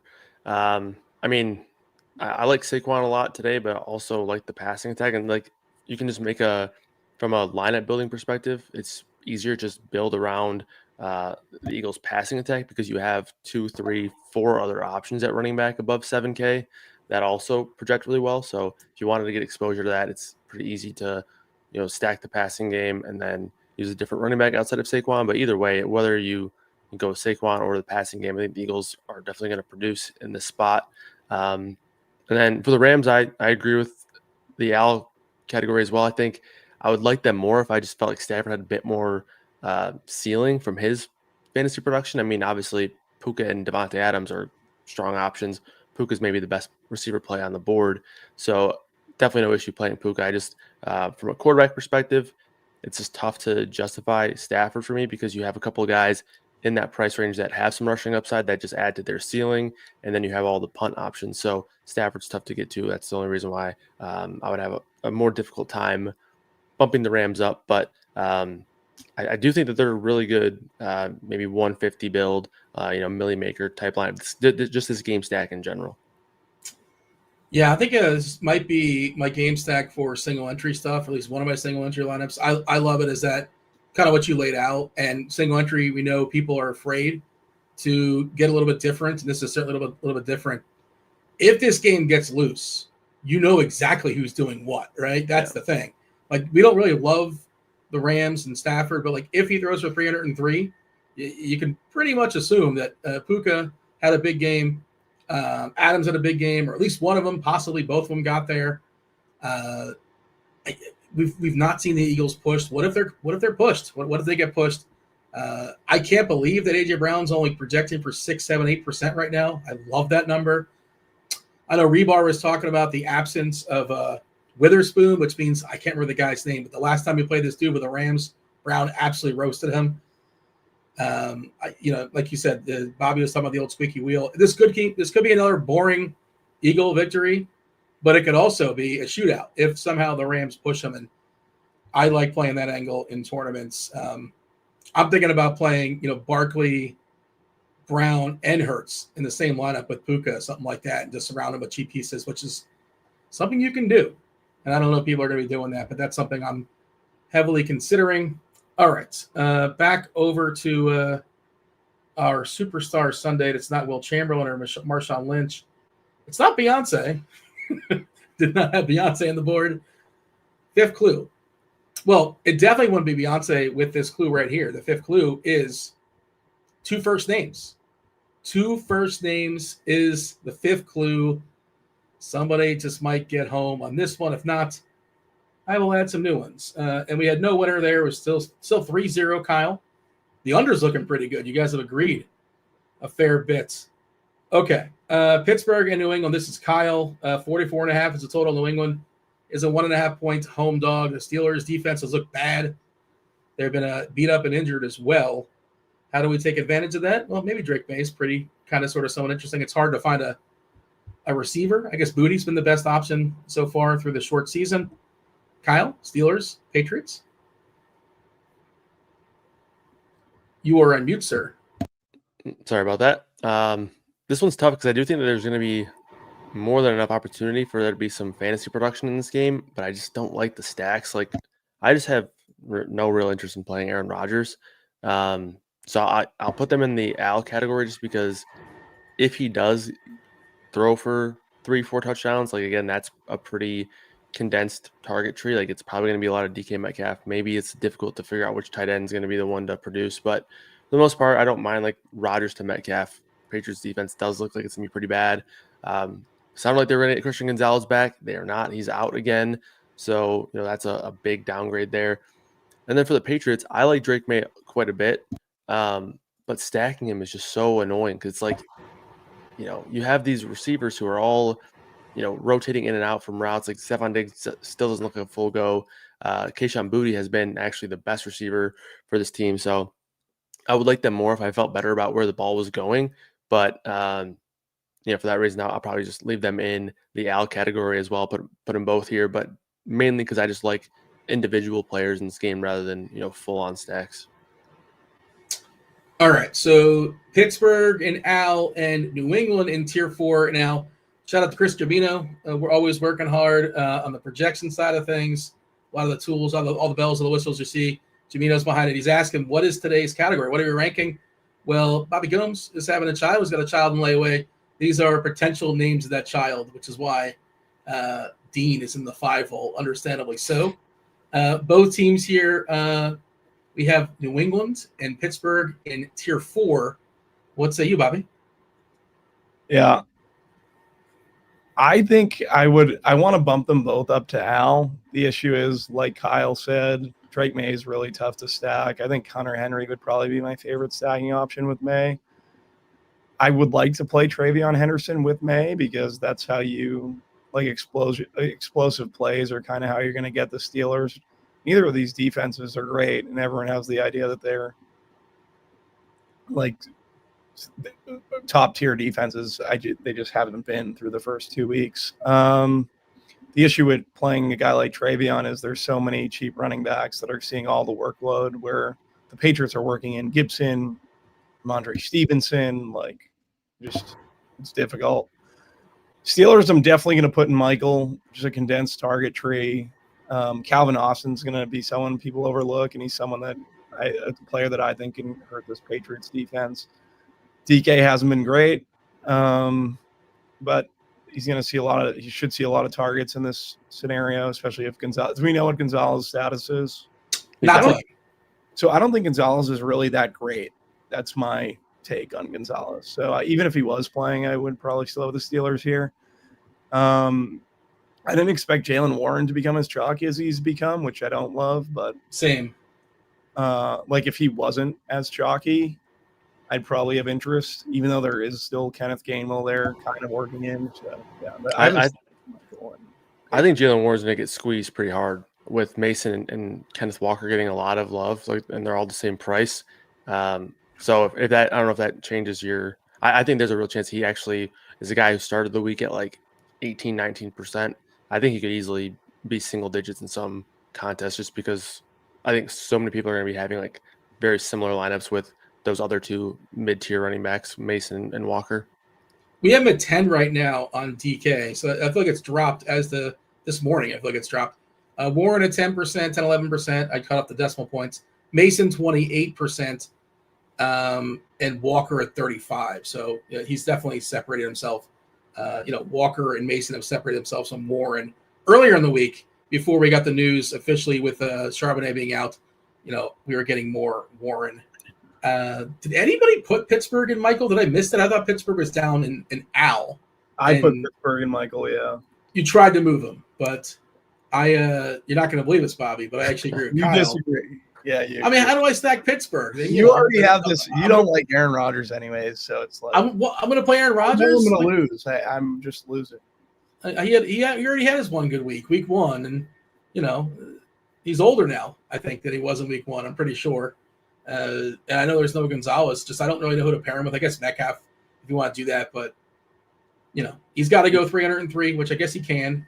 I mean, you could play him with Warren too. I mean, Warren has pass catching upside. I mean, that's probably the way I would probably do it. Or I mean, Calvin Austin would be the explosive play guy, like maybe the thin option that could get you 1 or 2 points, but also catch a long one.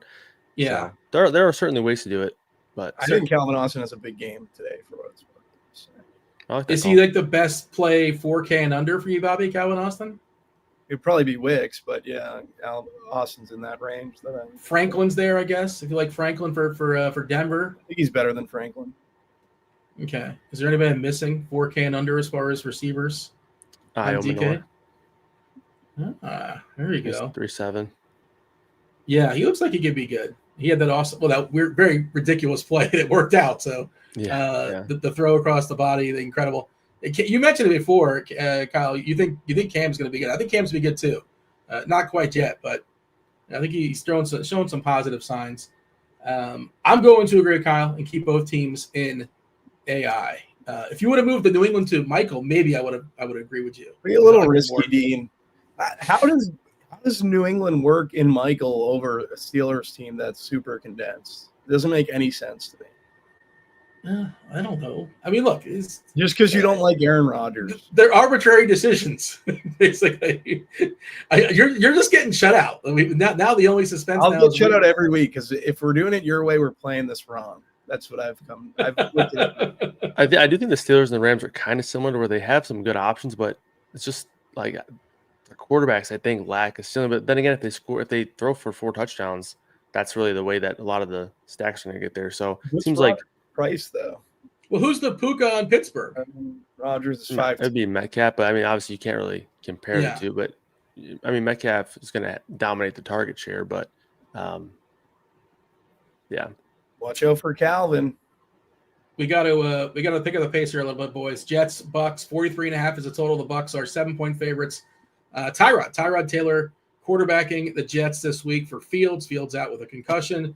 They're pretty big dogs here on the road. Bobby, the board is yours. Jets, Bucks. What do you got? I need to get my charger quick. Jets, I'm going to have a lot of Breece Hall and a lot of Garrett Wilson. I would put them in Aldo. Not really. I don't love them. Any Tyrod for you? I guess like you can throw. Let's put the Jets in Michael because I do like Breece. I do like Garrett Wilson. I do think you can expose this passing attack. It's just what's Tyrod's ceiling at this point. The Bucks, I don't really have a lot of love for. I'd put the Bucks probably in Al. Not paying up for Baker without his 2. I think both tackles are injured on the Bucks. I want to say, or the line's still beat up. Yeah, line's pretty beat up. I know it's condensed. We don't know what Ibuka's share is going to be. The backfield is pretty much Bucky, but there's Rachaad White also. Like, I just don't want to pick between all these guys. So, yeah, Jets and Michael, Bucks and Al.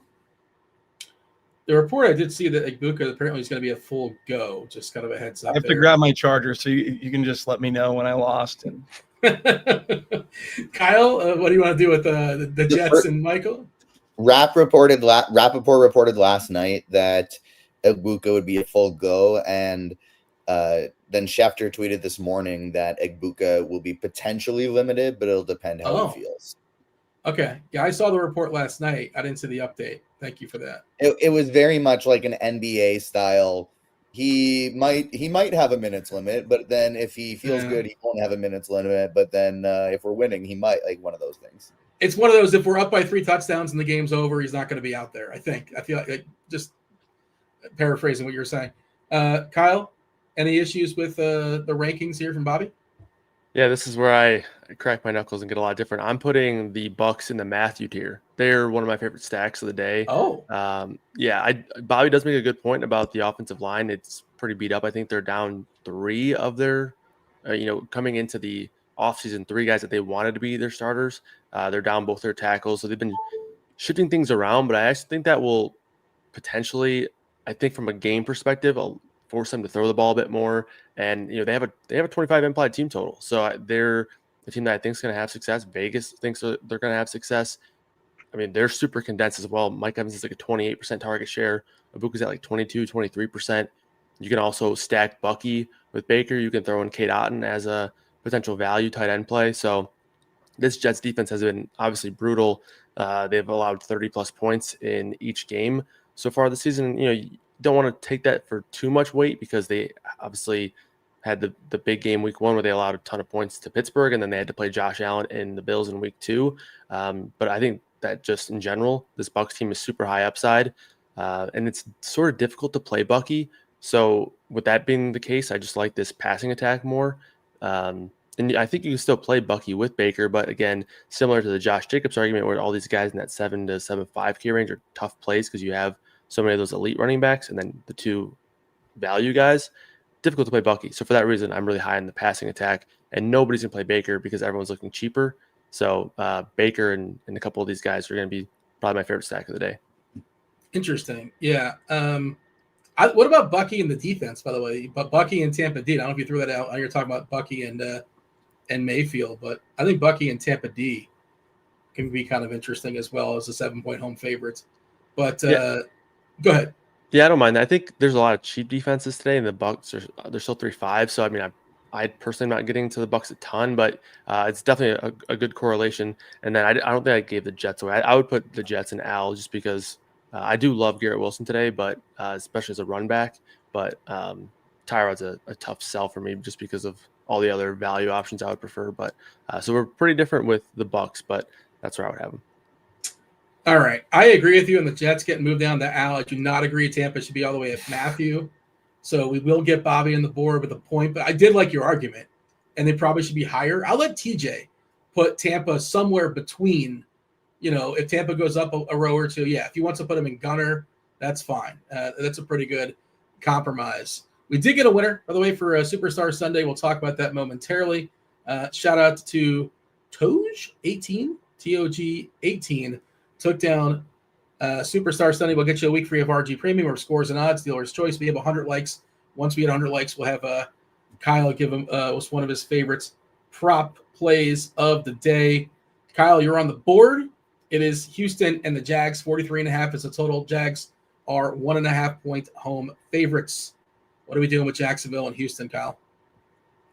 Yeah, this one's tough because the weather looks like it's fine, I think, but I think people might be overreacting to the weather a bit. This is a spot where it's like the 2 of the biggest regression candidates in terms of receivers with Nico Collins and Brian Thomas Jr., who both were dominant last year on a per game basis, and they've struggled this year. I don't necessarily love the full game stacks in this, but I do see the leverage upside. So I guess I'll put the Texans in Michael, and then I'll put the Jags in Al, just because it's a really tough matchup against Houston. But I do think that both teams in this game have upside. I just think Houston's upside is a bit higher, even though they're actually the underdogs in this game. I think that's mostly just because they're on the road. But yeah. All right, Bobby, I know you're having fun with the chat there. They're all giving you some suggestions for names for your child coming up here. Houston, right in the middle. Michael and Al has the Jaguars tier 4. What say you? They're both gonna. Where did he put? Yeah, I'm fine with Houston and Michael, just because, it's pretty much Nico. Is Christian Kirk back currently? We're expecting him to play today. Yeah, it's a slot spot for Kirk. I'm fine with playing some Stroud. Their O line's so bad though, and they're just putting him in shotgun. I don't know. If you look at DVP from last season, it should be an okay spot for Stroud, and then through the first 2 weeks, yeah, it kind of skews it a little bit. I have no interest in the Jacksonville Jaguars until Trevor Lawrence shows me he can do it. Brian Thomas would be a good squeaky wheel play, but mostly as a one-off. So yeah, the Jags are fine and now. He was dealing with a wrist. I guess he's fine. I don't know if you guys see anything as far as the wrist, but I'm assuming he's good to go. But that was a fake injury. They're just covering his tracks for having a terrible game in week 2. Oh, wow. Is my guess. What's faker, that injury or JJ McCarthy's injury? Which is a faker injury? I think the Brian Thomas one is. I'm surprised JJ finished that game. He was getting destroyed. Yeah. But I think that one's maybe more real. Maybe they're just extending it a little bit more than they have to. But yeah, Brian Thomas for sure, fake injury. Bobby, we got to pick up the pace here. Denver Chargers, 45.5 is the total. This is the opening of the 4 o'clock slate. Chargers are 2.5-point favorites. Go. Chargers and Matthew. Really like the Chargers. Love Herbert. Love McConkey. I think it's a great spot for McConkey, especially Surtain seeing he will be seeing Quentin Johnson on that side, I would imagine. Yeah. And then Keenan Allen as well, I think is great. It's a pivot off the chalky game in that window. They're in a dome. Love the Chargers. Broncos. Put Broncos and Michael. Sutton should get better usage this week. I don't mind Troy Franklin. Bo Nix has rushing equity. This game is a game I think that could possibly shoot out. I know everyone was kind of on this Broncos defense early on in the year, and it hasn't been great. So like both these teams, but definitely prioritizing Chargers stacks today. All right, Kyle. We have the Chargers in Tier 1 and Matthew, Denver in Tier 3. Michael, we've seen a lot more passing this year, start of the season for the Chargers and Herbert. I love the McConkey call because Keenan Allen's going to be pretty popular. He's the safer play, but McConkey certainly has a bigger ceiling. You got to pay for it, but we have the salary. Kyle, any issues here at the board? No, I love the Chargers as well, so I would also have them in the Matthew tier. The one thing I'll say about the Chargers is that if I'm stacking them, I kind of like to get different from Keenan Allen. I think there's a chance that Keenan Allen sees a lot of Surtain as well. So Keenan Allen would probably have trouble with that matchup, be really touchdown dependent. So, but Chargers number 1 tier, I would probably make a slight case for bumping up the Broncos 1 tier, but in general, I like them quite a bit, and I think that they have a couple of good run back options when stacking with the Chargers, but would obviously prefer to start that game stack on the Chargers side with Herbert. All right, we're going to keep it as is. 3 more games to go. Coming in about 10 minutes or so. 10 minutes, we have Beimfohr as well as Jordan Vanek. Neil as well will be jumping in. After that, Crunch Time, Brit, Noto, Notorious, TastefulTides. Tim, if you're wondering where's Tim, well, Tim he'll be on later. He got promoted to Crunch Time. The Saints and the Seahawks, 41.5 is the total. According to the Blitz, this is the game that's projected to have the most plays, despite the low total, 41.5. Kenneth Walker, the absence of Zach Charbonnet, he's going to be super, super popular for good reason. Assuming that health management thing he was on in the offseason pays off, I imagine they're going to feed him the ball here often. They're home favorites, big boy favorites, 7.5-point favorites. Kyle, Saints and Seahawks. You'd probably have to pay me to stack the Saints, so they'll go in the bottom tier. Seattle, I'll put them in the Al tier. They have a lot of really good one-offs, but again, same deal with like some of these other teams that I think JSN is one of the best plays on the slate. I think K9's a great play, but Darnold I think just sort of lacks a ceiling, so that's the reason why they don't get any higher. I never heard K9 before. Is that yours? Is that new? It's a new one. It's a new one. I know. I've been hearing it popping up a bunch. I've never heard K9. No. I just missed it. No, K9. He's had that nickname since his college days. I don't watch college really. A little bit. You were on a show with Rebar the other night, and I think he was referring to him as K9. So you definitely weren't paying attention. Yeah. I just whiffed on that. Apparently, yeah, my bad. No, unfortunately, he destroyed Michigan his year at Michigan State, so I know that nickname all too well. You're locked in on Michigan State, of course. At the bottom, we have the Saints here. Bobby, any issue getting him out of that hole, or you think that's the appropriate spot hanging out with me and a fictitious person named Ronald? And then we have Seattle in AI. Seattle and, we'll go. I think this is fine. Like Darnold, I think you could make a case for as a guy who's going to be very low owned and JSN projecting really well. And the plays in this game, according to the Blitz, we think they're going to be up in pace. So I guess that would bump them out of like the low tier, but we can leave them in Al. And then the Saints, I'm not playing Spencer Rattler. I don't care how condensed this offense is. I do like some of the pieces in this game, and I think this game can be kind of fun. And especially if you have Walker and JSN, I don't mind running it back with like an Olave or Johnson, but I'm, not going to play Rattler. And I don't know why I called Al AI. Maybe you should consider naming your kid AI. Throw that into the conversation. he'll probably get a job in 20 years, probably some job opportunities with that name. Good branding. But okay, 2 more games to go. Oh, we do want to say he might not get a job because AI might take over every. Well, that's oversee the AI. I don't know. He might be hated by the public around it. Work for Skynet. Did want to shout out today's winner for Toj18. Also, hit that like button. We get to 100. Kyle's got you for a prop or 2 that he likes over the scores and odds, SIU streaks. How do we get to today's answer? Again, 2 more games. We're going to knock those out in just a second. But today's answer to Superstar Sunday, the first clue for Superstar Sunday, it was Alien. So Alien was the first clue. This was a reference to a movie from about 10, 15 years ago or so. There was an alien that was named Paul, voiced by Seth Rogen, Simon Pegg. You may or may not seen it. It was a comedy. So yeah, the name of the alien was Paul. The name of the movie was called Paul Pass. This person is famous for a lot of things, but their biggest skill set probably was passing. Second all time in the NBA in assists, not number 1. I think number 1 is John Stockton, if I'm not mistaken. The third clue was Tree. Tree was in reference to the college they went to. They went to Wake Forest. Wake Forest. That was the reference to what college they went to. Rookie of the year. They were just rookie of the year in like 2006 or so. 2006, I want to say. 2 first names. It is Chris Paul. Chris Paul was today's Superstar Sunday. I believe he's retiring at the end of the season coming up. So shout out to Chris Paul. Maybe he gets his title. Probably not because they're still in the Chargers on the Clippers. 2 more games to go. It is Dallas and Chicago. 49.5 is the total. It's a big boy total. It is high. It is tight. I know some people are concerned about the weather last I saw. Nothing really concerning. Keep an eye and see what Roth has to say. Dallas is the slight favorite here on the road with defense being optional. Again, 25.5 total for Dallas. The Bears not too far behind with a 24 total.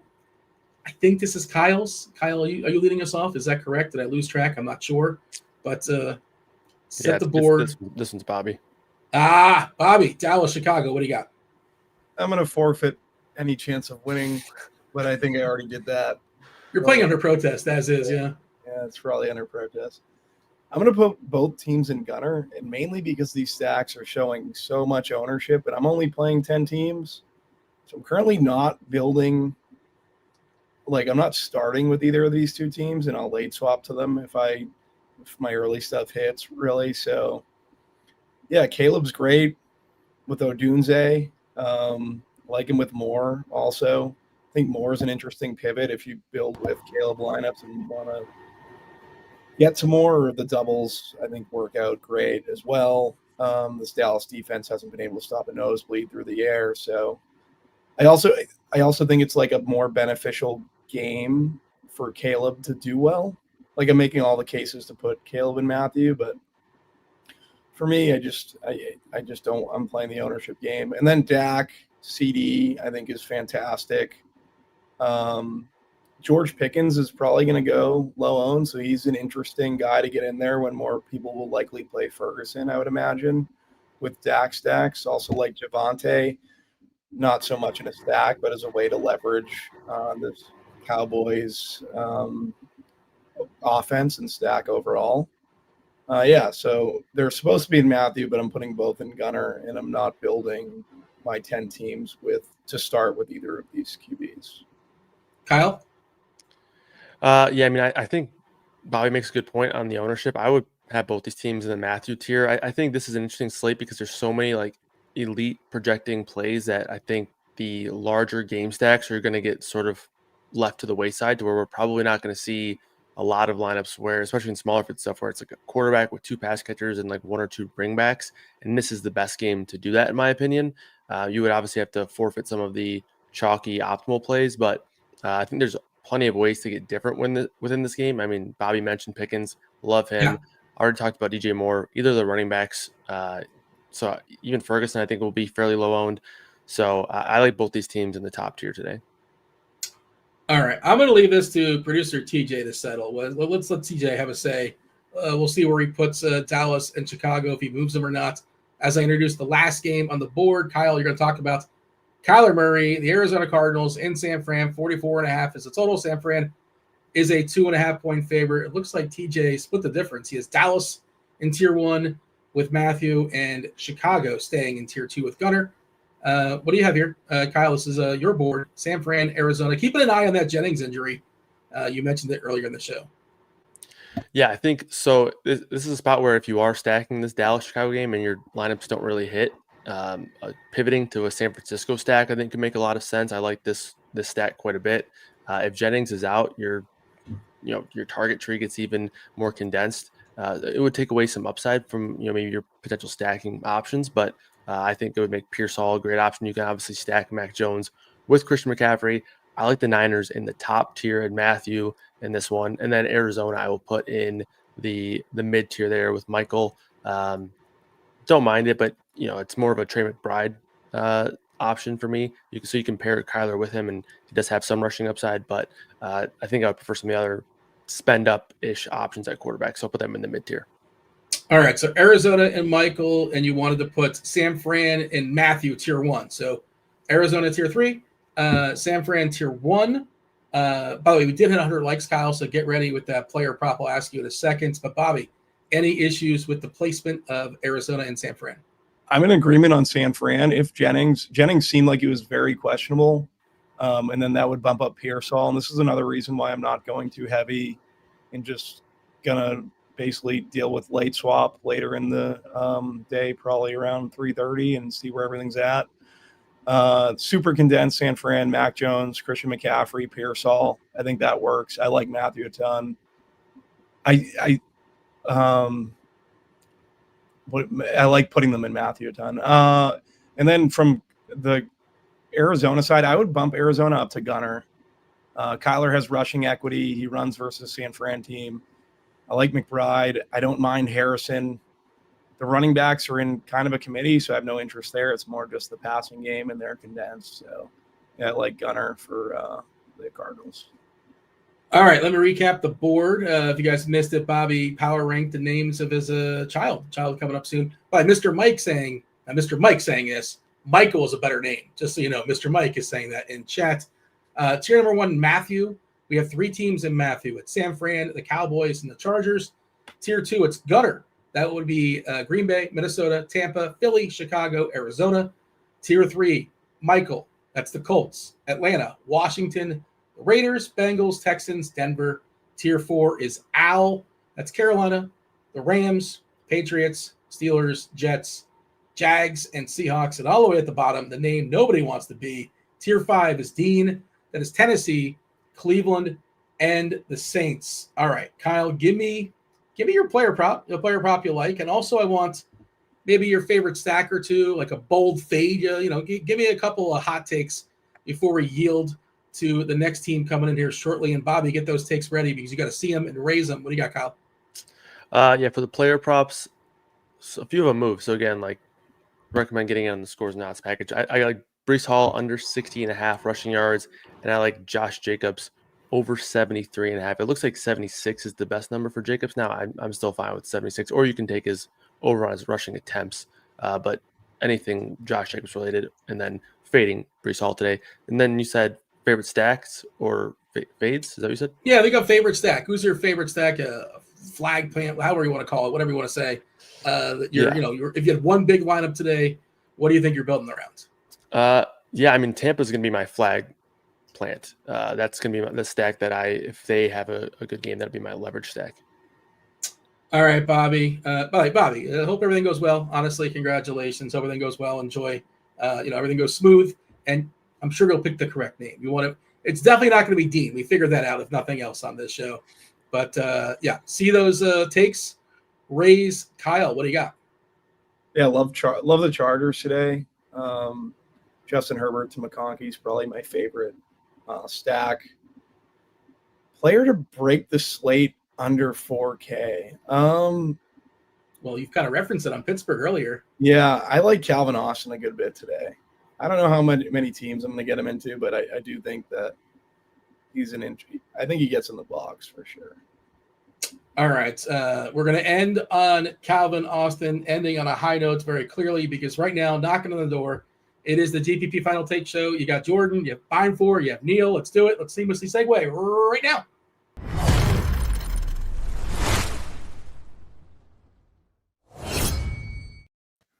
What's up, boys? Happy Sunday. We got a new jersey from.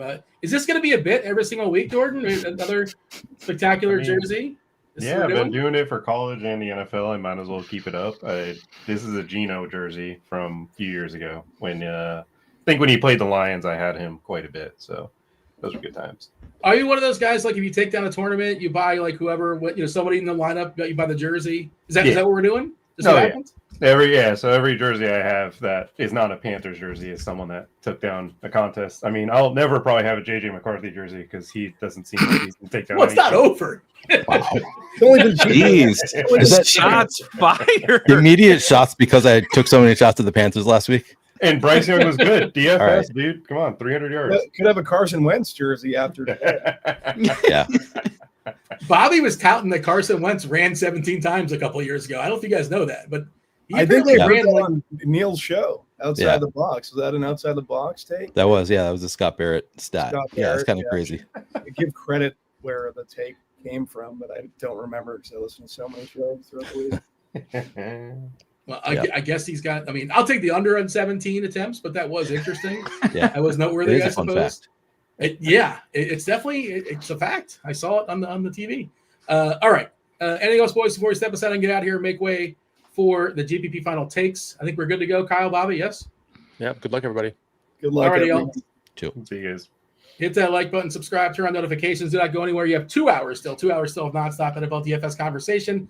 Beimfohr, take it over.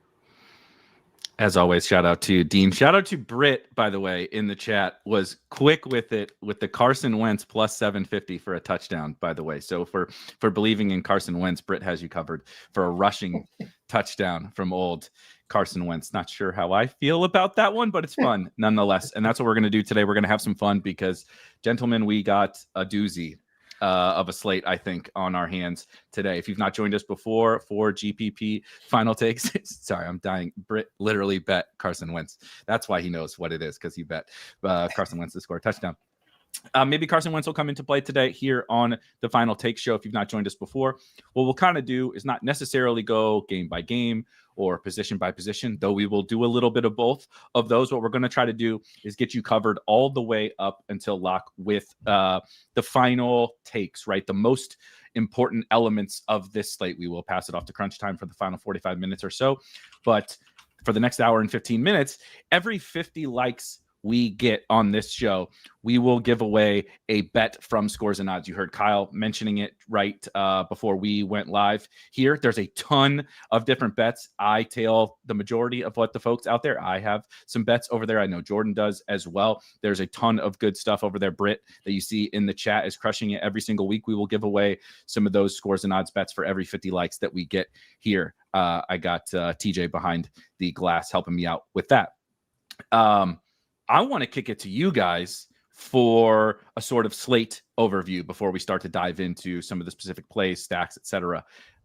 Neil, this slate to me feels like, a week 12 slate or something where, right, we got 4K quarterbacks, we got backup quarterbacks everywhere, we got injured running backs creating really, really good running back plays, and then just some general pricing, I think, that hasn't totally adjusted to write some new role. Maybe those roles are real, maybe they're not, I don't know, but what's happened the first couple of weeks, not everything has, right, sort of stabilized in the pricing. So we have some wonky stuff going on that creates a lot of chalk, that creates a lot of good plays. But how are you kind of thinking about this slate in terms of, I open it up, what do I do, right? How do I attack this one? Yeah, definitely the chalkiest slate that we've had so far, where it's the ownership condensing more than we've seen. I would say like this is the best pricing we've had so far through 3 weeks, the least soft pricing through 3 weeks, except for then we get these injuries that kind of open it up. So like it would have been really like pretty good pricing, here and there we find some spots, which is kind of what you like. Like you want the pricing to be not super soft. If you're a good player, you want to be able to rely on your projections and get a little bit of an edge. But then the injuries do kind of open things up. And then you got Jordan Mason and Kenneth Walker both also in pretty good spots against the Bengals and the Saints. And then, of course, the 2 starting quarterbacks at 4,000. So, yeah, it becomes you can kind of play it. You can't play whatever you want, but you can play it a lot of different ways, which to me, this is a really fun slate. I'm really looking forward to this one. Like you said, I think we've got some really strong value. I think the result often is going to be that players who are not getting their value from a teammate being hurt or something, like they're not the shiny new toy, often get overlooked. So you can find some really fun plays for GPPs that are in good spots and like clearly have big upside, but nobody's playing them because they're just playing the shiny new toy who is benefiting from an injury situation. So that's going to be a big part of a lot of the players I like are going to be players that aren't really like a new thing. They're not, getting any kind of new value from an injured teammate or something. They're just, I think, in pretty good spots too, and they haven't really shown it yet this season. So they're going to get lower ownership. But then the other big part of today, one of the big decision points is what are you doing with the Cowboys-Bears game? Just because that game clearly has huge potential. Just looking at both of those defenses, the way the teams have played so far this year, this game could be 80 points could be scored in this game, and it would be like not shocking relative to 80-point games. So that's going to be a bigger decision point on this slate for us. I agree with absolutely everything Neil just said. Jordan, how are you sort of thinking about that? Right? Because there's this cross section of some of these guys are the best plays. Jordan Mason. First of all, the Viking slander I will not stand for it. We're rocking some Randy Moss throwback swag today. And I'm a big Jordan Mason fan just overall. So I'm team Neil for this week. I don't know if I'm team JJ McCarthy just yet, but maybe team Neil so far. But how do we balance this? Okay, like Jordan Mason is just, it's not right. It's not just like, oh, he's like popular. He's too cheap. Ken Walker, we can discuss, right? But there's a lot of these good plays that have opened up, whether it's the 4K quarterbacks, the running backs, the guys in that Cowboys game, but those aren't sneaking through, right? Those are not falling through the cracks. So like, we don't want to like necessarily fade the best plays just for the sake of uniqueness, but we do have to build teams, right, that have a pathway to actually winning tournaments, and we're not just flipping coins with thousands of other people. Yeah, so like this slate to me, like obviously it starts with the Vikings. That's the first decision point you have to make because you have a 4K quarterback and a 5,400 running back. How do they fail? How do they get there? What is like the pathway for success? And for me, like the one injury that people are not talking about enough is Christian Darrisaw and him coming back. If him coming back to this team has a Trent Williams level impact towards the offense. If you think about the offense of the Vikings last year, the first like 8 weeks of the season, the deep shots, the explosive plays, like all the fun part of the offense was happening. Then he goes down. And you see multiple weeks where like they have a few moments, but it's like Sam Darnold scrambling to make a play. And then this year, like they're just getting destroyed in the trenches. And it has a lot to do with not having that anchor at that left tackle position. It allows Kevin O'Connell's offense to kind of play. And for me, like I love Wentz and Hawkinson just from we'll get into it a little more, but I think they're a very, very easy, just play it, stack to me, and just kind of like, oh, this is how Jordan Mason fails. He does not get the goal line touchdown. It goes to the tight end because once upon a time, Carson Wentz was playing quarterback multiple years in a row, and the top leading target was his tight end. And once upon a time, TJ Hawkinson was a very good tight end. I don't think he's a bad tight end. I think he's just been kept in to chip more and just kind of like not actually run routes. Like it doesn't feel like the offense is trying to get him the ball because it's like we need to protect McCarthy a little bit. And then on the other side, like Kenneth Walker, the chalk to me with him, the Saints defense has actually been pretty good. Like I see the two chalk pieces at the running back position this week, and I'm kind of like, I don't know if I really want to play both of them because I see the pathway for them failing. And if they don't go for 25 or 20, they're probably not winning you a GPP. If they get 15, they're not going to lose you money, but I feel like there's a pathway for them not being in that optimal lineup. I like it. Neil, have you set any, just thinking about these running backs, like we can kind of start there. And obviously not just them in a vacuum, because I think that's like the story today is like, you just can't, it's easy for us to like go position by position and say, I like this guy, I like this guy, I like that guy. But like how you put these guys together really to me is like the story, right? Like, okay, you play Ken Walker, you play Jordan Mason, you play Roma Dunze, you play, right, Puka. It's like, okay, at a certain point, you have a cash game team in tournaments, the more of these guys you play. Have you like put any rules together, or not even just necessarily ones you've put into the optimizer, but just thought about, right, anything that you're doing that can be like, look, I can still play Jordan Mason, but I want my Jordan Mason teams to look like this, right? Or vice versa with Walker or whoever else. Yeah, so I'll be using Sims today, which will kind of take care of that for me. So like Sims are generally not going to give you a cashy kind of lineup. They kind of are going to mix things correctly. But if I were using an optimizer, I don't actually think I would set any kind of rule necessarily. My general approach has always been not to rule myself out of the winner, like not to overdo it with the rules, because I want to let the optimizer give me the best lineups. I make a lot of adjustments to the player pool to get to a lot of contrarian plays, so I tend to not end up with a ton of lineups that are going to be Jordan Mason with Kenneth Walker and that kind of stuff. But yeah, I think if you are hand building, I would certainly try to avoid playing all of the chalk plays together, because this is the first slate where it's like we have real chalk. It's a different thing when, you know, your top owned player at each position is like 15% owned. It's like, okay, that's the chalk, but it's not really chalky. Here we actually have several players who could get, I mean, the running backs in particular, we're going to be getting north of 30% most likely. But then I wouldn't be that surprised to see like Rome come in a little bit higher than projected, and a lot of these other players who are not actually projected for crazy high chalkiness, but wouldn't be surprised to see them get there. So I might not want to do a ton of, and I might have some shares of this, but I might not want to do a ton of like Dallas, Chicago game stacks with Jordan Mason and Kenneth Walker and just playing all of the chalk. So yeah, I think that's generally a good tendency. I agree with you. Like, we want to be paying attention to combinatorial ownership. You can still play these guys, but usually if you're playing Jordan Mason, you probably don't want to have it with Kenneth Walker. But then if you do like a, you know, Carson Wentz and TJ Hawkinson, two names that have been brought up already, if that is your stack, like you can get away with a lot more if you start with that stack, because both of those pieces are going to be lower owned. That stack is going to have really low ownership in general. So then you can start playing some more of the chalk elsewhere. So yeah, it's not something that I would set a rule if you're making 150 lineups in an optimizer, or certainly with Sims, because I want to make sure I have some of that in my portfolio, and have a portfolio of lineups where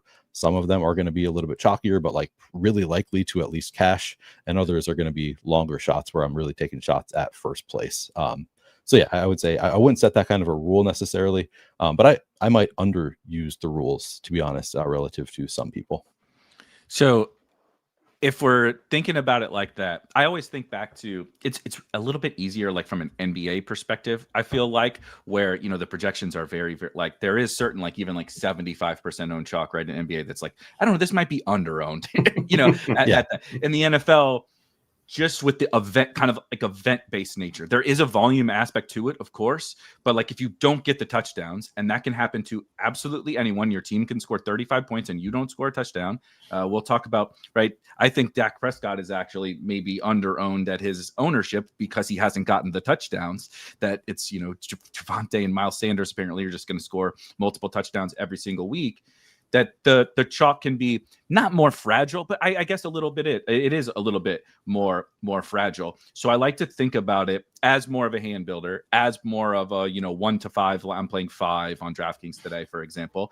Like each one of these teams tells some story about how something, right? This is the Vikings just still suck team, right? This is the Seahawks, you know. Ken Walker is doing the bouncing it to the outside, right? He's the 100 yards was great last week on 10 touches. Now he's doing 10 yards on 13 carries or whatever. Like Zach, like there's something about each team that says, okay, because now I can play Mason on this team. Now I can play Rome. Now I can play whatever on this team that I like, because this story, I X'd something out, right? Or I leveraged something in that lineup. Jordan, what's like the first thing that comes to your mind? You talked a little bit about those running backs, but like, if I'm going to build one team and I'm going to tell this certain story that's a little bit off the beaten path compared to ownership, what would that be? I mean, for me, it's like with Kenneth Walker, the running backs are just they're the strongest chalk. That is just the easy point. I know you mentioned like Cowboys. Like, to me, 6,100 Javonte Williams is in a fantastic spot because the ownership's not there. He's not going to get a lot of love because of Jordan Mason and Kenneth Walker. Then you look at like him as a player and looking at the Cowboys blocking scheme. Cowboys are running a lot of man gap blocking for the running plays. The Chicago Bears are averaging 8 yards a carry on man gap schemes. And you have Javonte Williams, who's averaging over 7 yards a carry. And it's like 58% of his attempts are in man gap. It's like, hey, this Cowboys Bears game that everybody expects to be a shootout because Russell Wilson just put up these big numbers.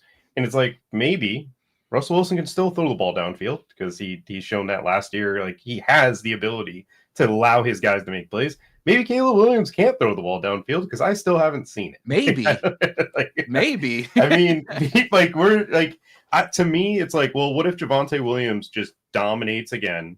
The Cowboys take the play volume out of it and just like, hey, why would we allow this team? Like, our defense is not very good. Let's put our defense in a script where we can actually just play 7 in coverage like we did against the Eagles and like make Caleb have to make plays. And at the end of the day, like, I think that's like an easy leverage point, but just from he's 6,100, he's in the most expensive or highest over under game, then he's not going to get a lot of ownership because of Kenneth Walker and Jordan Mason. Trying to like receiver wise, there's some strong chalk at receiver like Rome Odunze, and it's like, well, what if it's DJ Moore? Like, their metrics against zone coverage are fairly similar right now. We're in a spot like I just dealt with this in college football DFS. Eric McAllister, TCU receiver. I knew it. I knew that's what you were gonna do. I knew that was insane. I played him in 5 of my lineups. Like, I built 6 and I played him in 5. Like, he was my receiver this week. Obviously, he scores 50. I did not get there because of all the other cheap receivers that I played. Hashtag I hate Bill Belichick. That's besides the fact. But like, receiver chalk to me, like I see there's a lot of easy ways to just not play it. But running back chalk, you have to actually make like hey, this is how Jordan Mason doesn't get there. And then it's like, oh, Javonte Williams just outscores Kenneth Walker this week. Like, that can very well happen. And again, the Saints defense, like, I just think that it's like I know what we thought of the Saints coming into this year, but they've impressed me. Like, they're probably the most impressive team relative to what the expectation was. And it's like, what if they just keep this game? What if Sam Darnold doesn't play well? Like, that would not shock me one bit.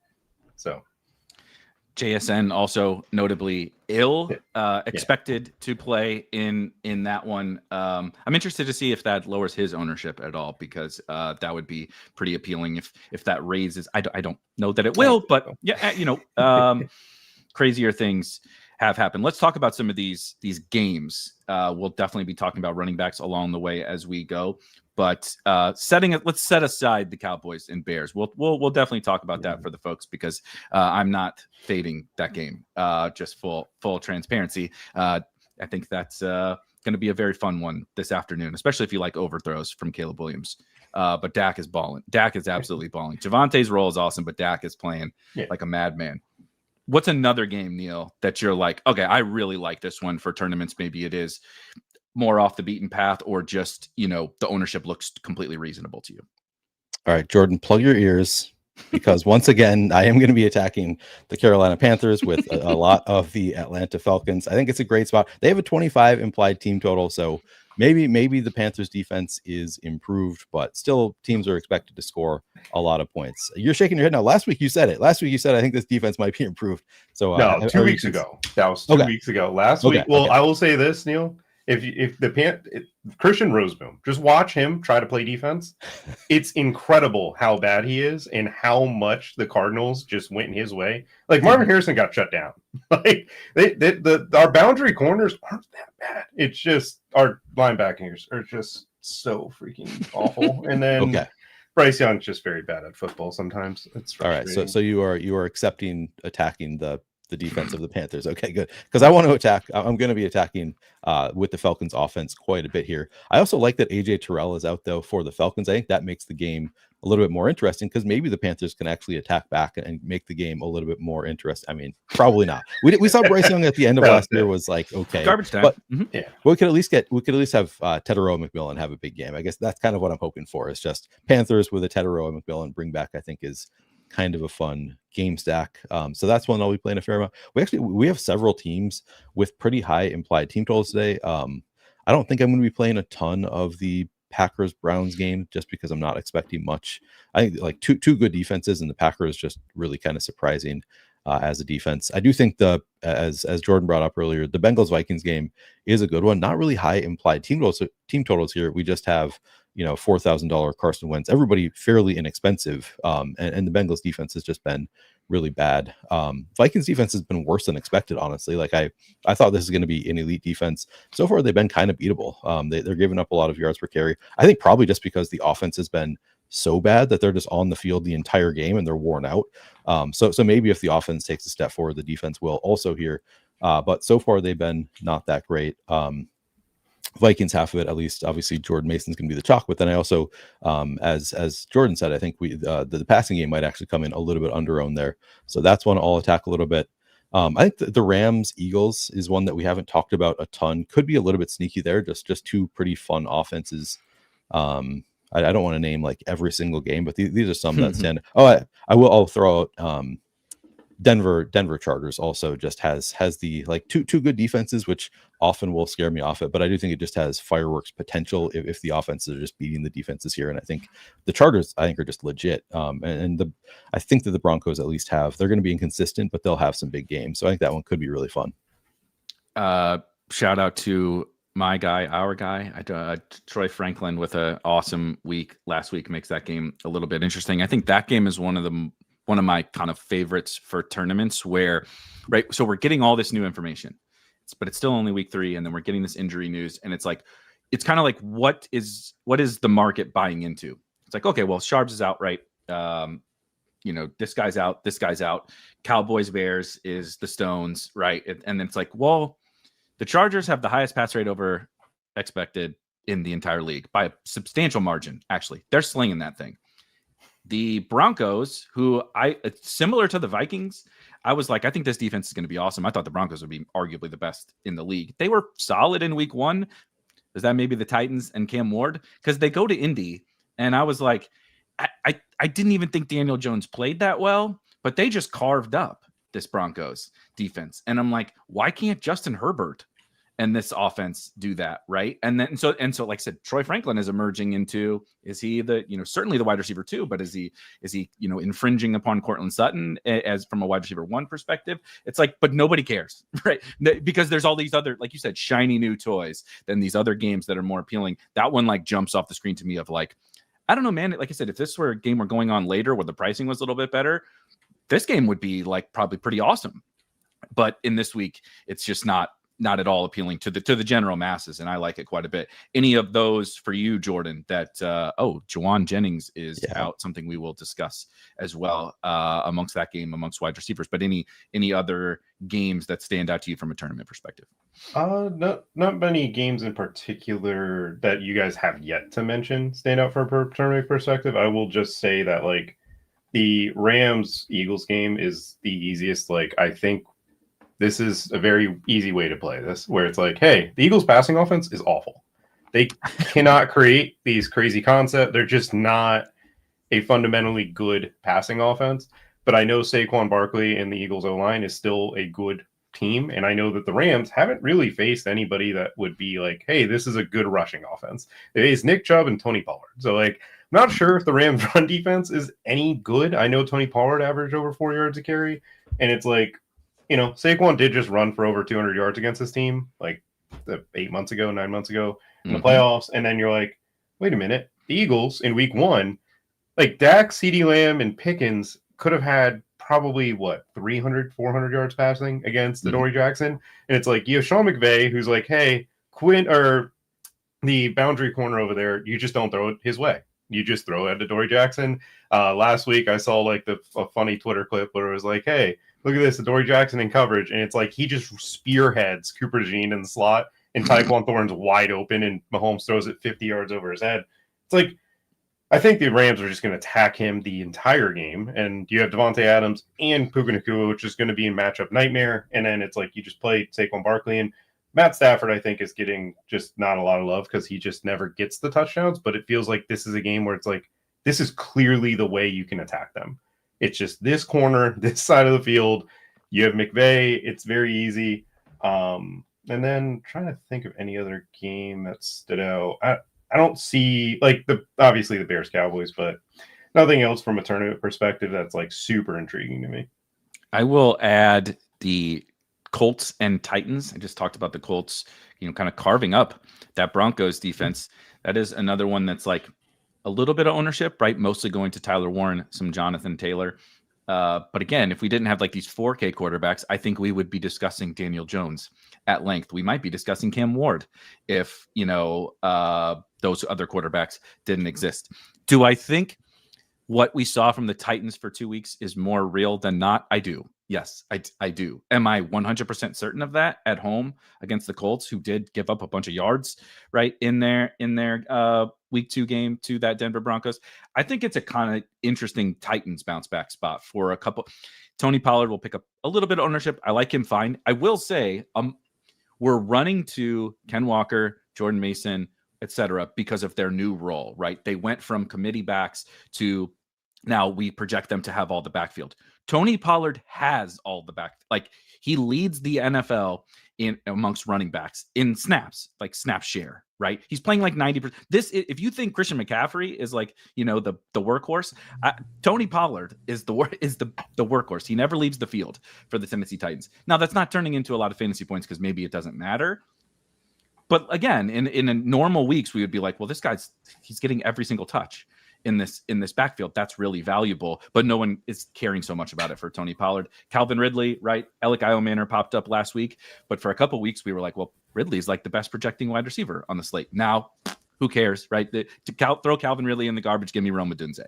And there's just some of those situations that I think in some of these other games, you don't have to necessarily like full on stack it, but like you talked about, Neil, some of those like leverage points of, I don't know, this guy is just in a much better spot than he's been, and now he's cheaper. So, but nobody cares because it's not the shiny new toy of this week. Do you have any specific like wide receivers that maybe you're not in love with that game or that stack or something, but stand out in that regard of like these are just really good tournament plays, even though they don't, you know, benefit from some injury or something?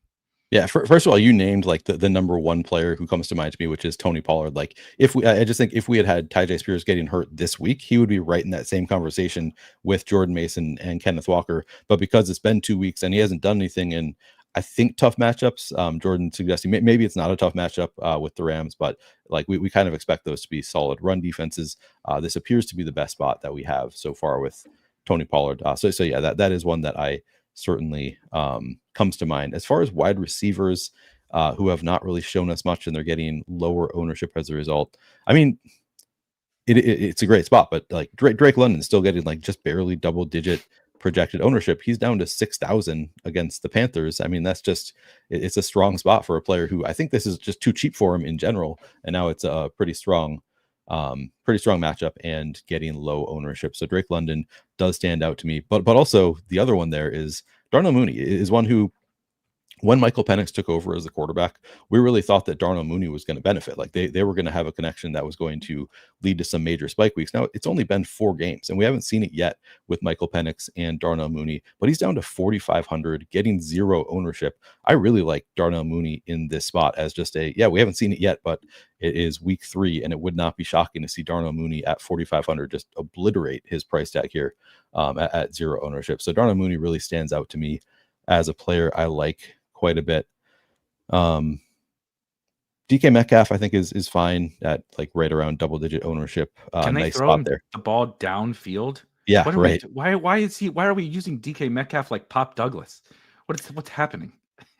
But that Patriots defense has been so bad. Like at some point they're going to click, right? You would think that they're going to click at some point. So I think he's pretty interesting. Actually, Ladd McConkey. I mean, we've talked about that game. Ladd so far has been outshined by his 2 teammates, but we could like look back in a few weeks and be like, well, that was just the weirdest sample size thing with Quentin Johnston and Keenan Allen, like clearly outperforming Ladd McConkey for those weeks. Now he's coming in at low ownership.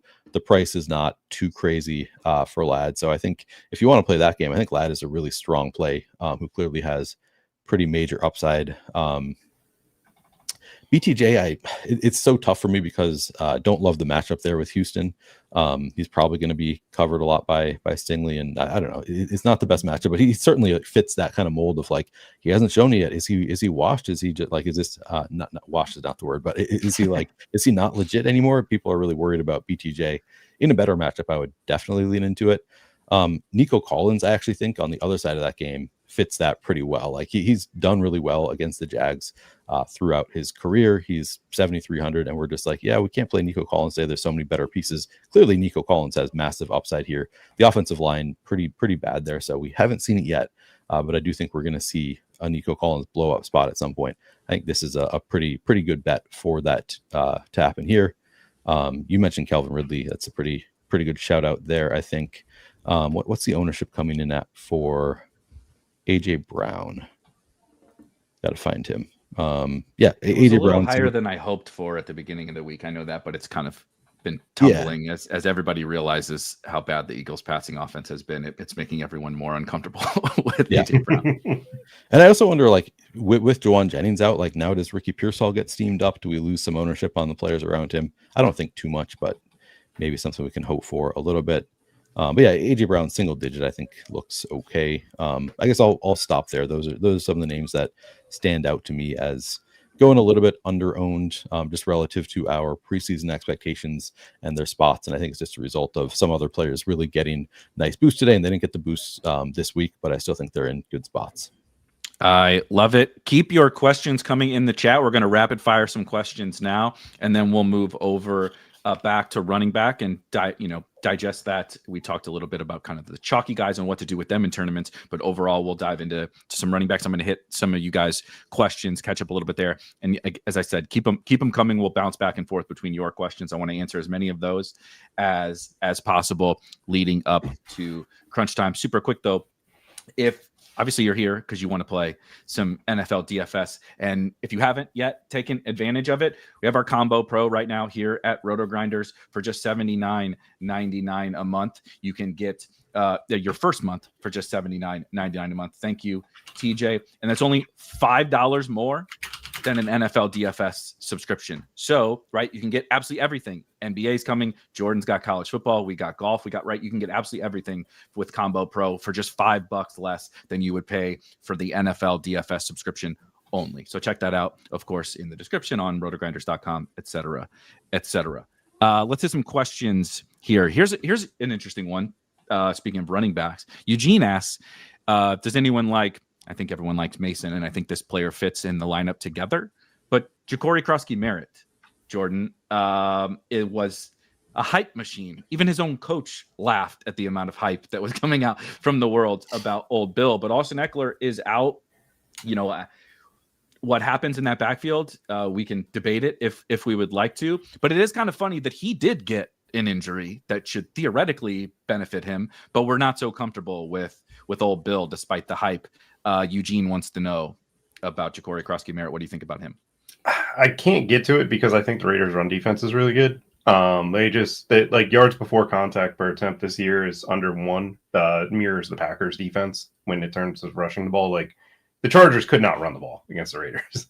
The Raiders just simply kept turning it over. Then week 1, obviously the Patriots couldn't run the ball against the Raiders. It just feels like without Jaden Daniels as well, like this offense is just not going to be the same without Marcus Mariota starting there. So I'm just not going to be getting to Bill at all because I also think there's better pivot options on top of it's just not the greatest matchup. And I also don't think the Commanders' O-line is that good. Also, probably I know they've talked about trusting him in pass pro, but like especially on DraftKings, like I'm sorry, the guy has barely caught any passes for the last 4 years of playing football. This isn't just like, this isn't like a guy who caught a bunch of passes in college and just hasn't been used that way just yet. It's a tough one. I'm excited to see more of him, but I don't know that I want to dive in the DFS streets. Neil, Mr. Richard asked specifically for you. You've been summoned, so don't screw this up. He likes Baker Mayfield versus the Jets. Not so great pass defense, he says, but he does project Sims poorly in SimLabs. Would you still be interested in playing him? He specifically mentions in a single bullet in the DraftKings Millie Maker for Baker. Yeah, and I responded in chat that I think that he should. And Baker is not a big target of mine, so it's not like I'm not saying it because I love Baker here today. But clearly, Baker has major upside. Nobody is playing him, so if you really like him today, yeah, I think you should. If you're really into it, you just see this spot. I think that's the spot you should lean into. Trust your gut. So if you like a particular way to play that game, and what I really like about it is it's coming in at low ownership, and you can play whatever you want around it. So it just like play the highest projected team around, or something close to it. I think that is a totally viable way to play it. And I think even though it's not a game that I'm really attacking, I can totally see it getting there. So if that is your gut, I would do it. Someone posted all the games that Tyrod Taylor has started. Now, you want to talk about small sample alert, but all the games that Tyrod Taylor has started over the last several years. And I keep hearing, and I get it. It's like, okay, it's Tyrod in there, fire up the Bucs defense or whatever. And I think that that's fine. But but it is also like they've been every time Tyrod Taylor gets on the football field, it's like a shockingly good result for the offense. I don't think he's bad. Like, so that's it's interesting because Emeka Egbuka, if they're like, I hate these reports, by the way. Like, we're like gonna keep our eyes on him. It's like, no, you know what? Like, he's not 100%. So like, if he's not playing, up to his speed, you might monitor his reps. But like, what does that really mean? I don't know. But it could mean Mike Evans, granted with Sauce on the other side. But like, Mike Evans is Mike Evans, and then Garrett Wilson. That's one of those fun games where like it actually doesn't have to shoot out, right? Cowboys. Bears probably needs to have a whole bunch of points if you're going to win a tournament. Jets Bucks could be like 24-21, but Garrett Wilson and Mike Evans do all the stuff, or Bucky, right? Do all the stuff. And it's a pretty fun game. Jordan Shannon asks, you're fitting for this because you have the Seahawks jersey on, but there's an interesting tight end on the other side that is basically blowing away the field in the NFL amongst tight ends by really any metric: target share, snap share, air yards, absolutely everything. That's Juwan Johnson, who's still just 3,900 on DraftKings. Do you like him as a tight end for tournaments on DraftKings specifically? Yeah, no, for sure. He's obviously he's the one tight end that I'm staring at when I put in TJ Hawkinson. I'm like, do I have 100 salary left over? Cool, I don't. All right, I can play this. Like he just like the role is incredible. Kellen Moore's offense, like we're watching the Eagles offense and we're watching the Saints offense overperform. It's like maybe Kellen Moore was that impactful for that team last year because he's actually creative and he actually knows how to get his players the ball in unique ways. Even if Spencer Rattler's their quarterback, like as a Panthers fan, it's kind of sad that I believe that Kellen Moore is probably the second best coach in our division. Like as a Panthers fan, I do not like Dave Canales very much. He's just not creative at all. But yeah, I don't hate him for GPPs at all. I mean, he's a great value. Like, what you're getting. You just basically, tight ends, it comes down to touchdowns. Does he find the end zone against Seattle? Seattle's defense, I will say, is super difficult to match up with just because they're just a team that last week I was very into Seattle's defense. Thank you, Caleb Johnson. But also Aaron Rodgers, if it wasn't for a crazy play from Jaylen Warren, that was like a 70-yard reception where I don't even know what happened on that play. I think Aaron Rodgers would have finished with like $140 yards, like 2 interceptions, multiple sacks. So definitely think Seattle's defense is good, but I still think 3,900 at tight end, you can't get away from that type of target share. Trusting in Kellen Moore has been a pretty good way to play fantasy football for quite a while. Sticking on some tight ends here, we can talk about these because Shannon also asked about some other tight ends. I have a scores and odds bet that has to do with the tight end that's not on this list, but producer TJ has mentioned that if you give us 50 likes, right? For every 50 likes, I will give away a bet from scoresandodds.com. Not to toot my own horn, but 11-2 last week. I'm no Brit Devine, but it was a really good week. Travion Henderson was being one of the only losses was extra painful, I will say. We were close to a clean sweep and Travion getting benched, one of my boys getting benched, also sinking DFS lineups. It was like thankfully we had a good week. But I'll give away at 50 likes. I believe we need about 20 more likes to get a free bet. And I got a really juicy one. If you like the sicko streets, I got a fun tight end prop. But Neil, what about some other cheap tight ends? We talked about TJ Hawkinson. We talked about Juwan Johnson. Shannon asked specifically about Zach Ertz, Jake Ferguson in that Cowboys game. And you like the Falcons. Are you playing any Kyle Pitts? What do you think about some of those other guys? Yeah, so you named some that I like. Zach Ertz is not somebody that I'm super targeting. I think he's viable in a Mariota stack, but I'm not sure. Like most of his success, I think, has been with Jaden Daniels. Obviously, he could surprise here, but he's not one that I'm super targeting. Kyle Pitts, I do like quite a bit. I think that he looks so much better this year than he has in the past. Like I think he's just back. So at 3,900. Looking like the tight end we've been drafting. I mean, we were drafting him in like the 50s or 60s a couple of years ago. He looks more like that tight end. Yeah, I know. Let's not bring up those memories. Yeah, some bad memories. Dude, his knee surgery was. Did you guys read on that? Like when No.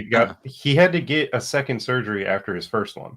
Like this is the first full year of an off season that he's had that it's not recovering from a surgery, and like that frame and stuff. Like sometimes athletes take a little bit to recover. Yeah. I actually really like Kyle Pitts, and again, Christian Roserum, very bad at football, so it's perfect. Love it.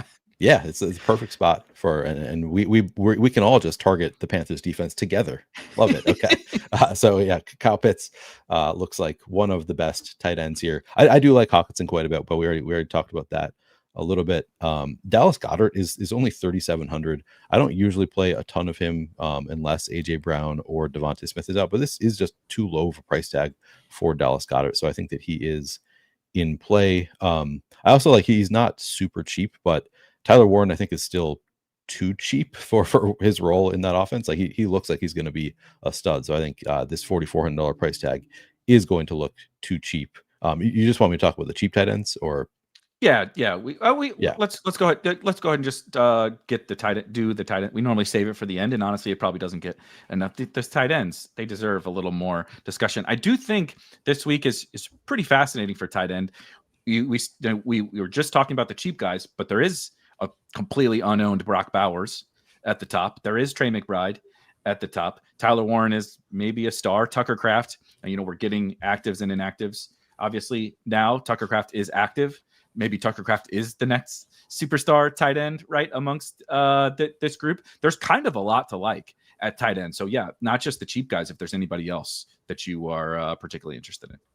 Well, Brock Bowers, Tucker Kraft might be the next big thing, or maybe this Commanders defense is just really bad, and Brock Bowers is going to be absolutely decimating it.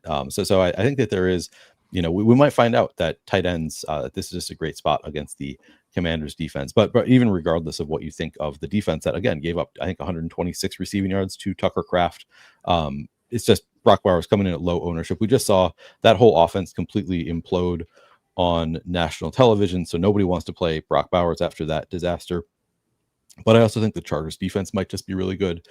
So in a better spot, I think coming in at no ownership, Brock Bowers is really interesting to me. Like nobody's going to want to play him because we do have several like cheap tight ends in pretty good spots. But Brock Bowers still has the ability to completely break the slate, and I think this is a good spot for it. Jordan, any other tight ends or reiterate any of those that really stand out to you today? I mean, I think that Trey McBride being like projecting so much ownership is bad. Like I don't think that's a great play at that ownership. Like I love the call for Brock Bowers a lot, just because like I have a sicko play for the 1 p.m. only slate with the Raiders in particular. But Brock Bowers could definitely. The only thing with Brock Bowers is like, is the knee healthy? Because the first play or second play of the game, they threw it to him in the flat, and one of the safeties for the Chargers came and just like hit it.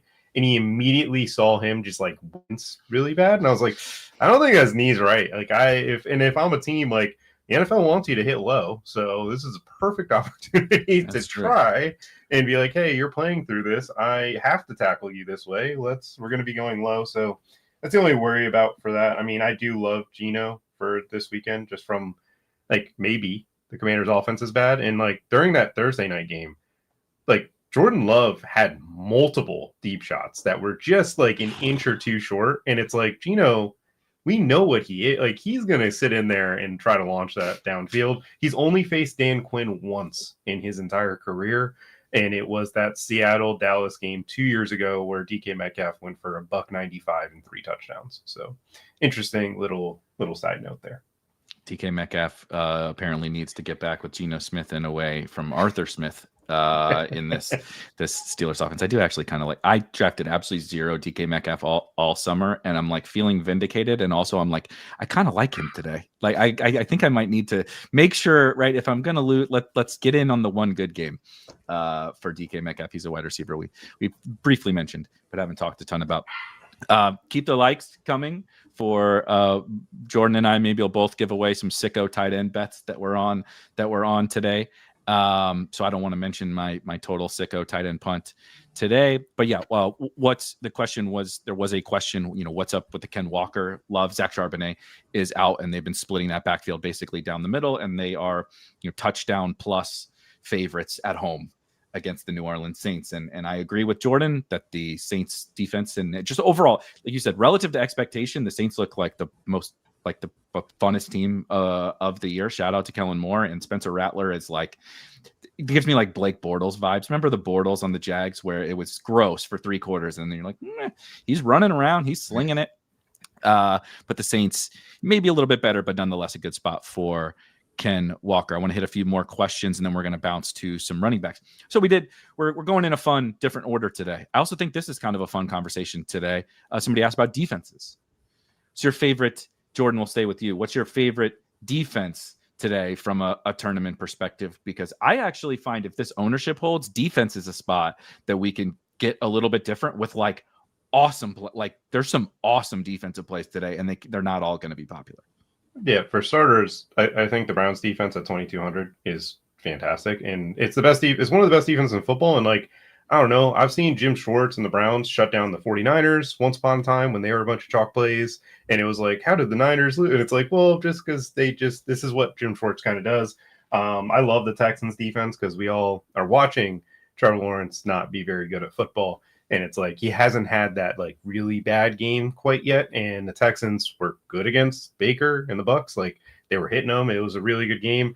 They were really good against the Rams in week one. It's just their offense can't really move the ball. And then the third for me, the Steelers. Drake May got sacked 3 times against the Miami Dolphins. They're very bad. They can't really do a whole lot. And the Steelers, this is the first matchup where I feel like this is a team that does not have a good offensive line. If TJ Watt and them cannot put up numbers against this type of offense, I just don't think the Steelers will ever be good on the defensive side of the ball. So those are the 3 lower owned defenses that I'm this is a good matchup for them. I don't know how you feel, Neil. Yeah, what about you, Neil? Yeah, some good shouts there. I like the Browns seem like a pretty strong one. Raiders, I think, against Mariota seems like a pretty good spot here. 2,300 just for some price savings, not getting a ton of ownership. Again, listen, I was picking on the Panthers long before I ever did a show with Jordan, and I'll continue to. I think the Falcons defense has looked pretty good, and Bryce Young is somebody you can attack. So with apologies, I will continue to attack. You're just lucky McCarthy's not playing this weekend because I'll be all in on the Bengals. You're lucky. Listen, he's played 2 games, and in one of them he put up 23 fantasy points. So I don't know what people are talking about. Oh, I forgot to mention the Vikings. You mentioned the Vikings defense hasn't looked the same. Well, yeah, Harrison Smith hasn't played. That is what Brian Flores does with his defense, and Van Ginkel's, I believe, back as well. So those two, Van Ginkel pick 6 is just something that screams. It's gonna happen. It happens all the time. 100%. Yeah, I like that call. I love the Vikings are near the top of my priority list because, like you said, I think it's very possible that our expectations coming into the year are pretty much still correct about what this defense is. And this isn't an expectation about Brian Flores. It is a fact. I know how Brian Flores is going to call the defense. The Bengals offensive line is so bad they just ended their season getting Joe Burrow knocked out with his injury. Jake Browning, dude, shout out to him. He came in and was really good as for a backup in that game. I'm not fearing Jake Browning. I'm sorry, behind a bad offensive line with this pressure defense, right? If they're going to throw with Jake Browning a lot, that's a lot of interception opportunities. That's a lot of sack. It's a lot of sack fumble, right? It's kind of the perfect culmination of things from the Vikings. But again, the pricing isn't, they're 3,400 on DraftKings. It doesn't jump off the page to you. The Browns are just the Browns price on how good they are as a defense is criminal. I feel similarly about the Texans. There's just some other stuff going on that the Chad is in on this Bengals stuff against Wentz. I'm the Bengals defense is, I can play really good defenses and pressure defenses in better spots than Carson. Carson Wentz might be an upgrade in the moment for the Vikings offense. You mentioned Darisaw is back for the Vikings. I can't get behind the Bengals stuff, but the opposite side of that game looks really, really fun with the Vikings defense. The other thing with Wentz is we saw this with Darnold. We've seen it with Mac Jones. We're seeing it with a lot of these quarterbacks that were once they were putting up numbers. They were actually performing in the NFL. Wentz has spent his last 2 years with Andy Reid and Sean McVay, and now he's with Kevin O'Connell. And that to me is this guy is a veteran. He's going to get the ball out quick. He's going to play within the structure of the offense. And I think this is the best structure he's been. Doug Peterson, it was clear his offense never grew. They fired Doug Peterson and won a Super Bowl 3 or 4 years, or went to the Super Bowl 3 years later and won a Super Bowl 5 years later. I don't know. To me, Wentz, I think, is one of those quarterbacks that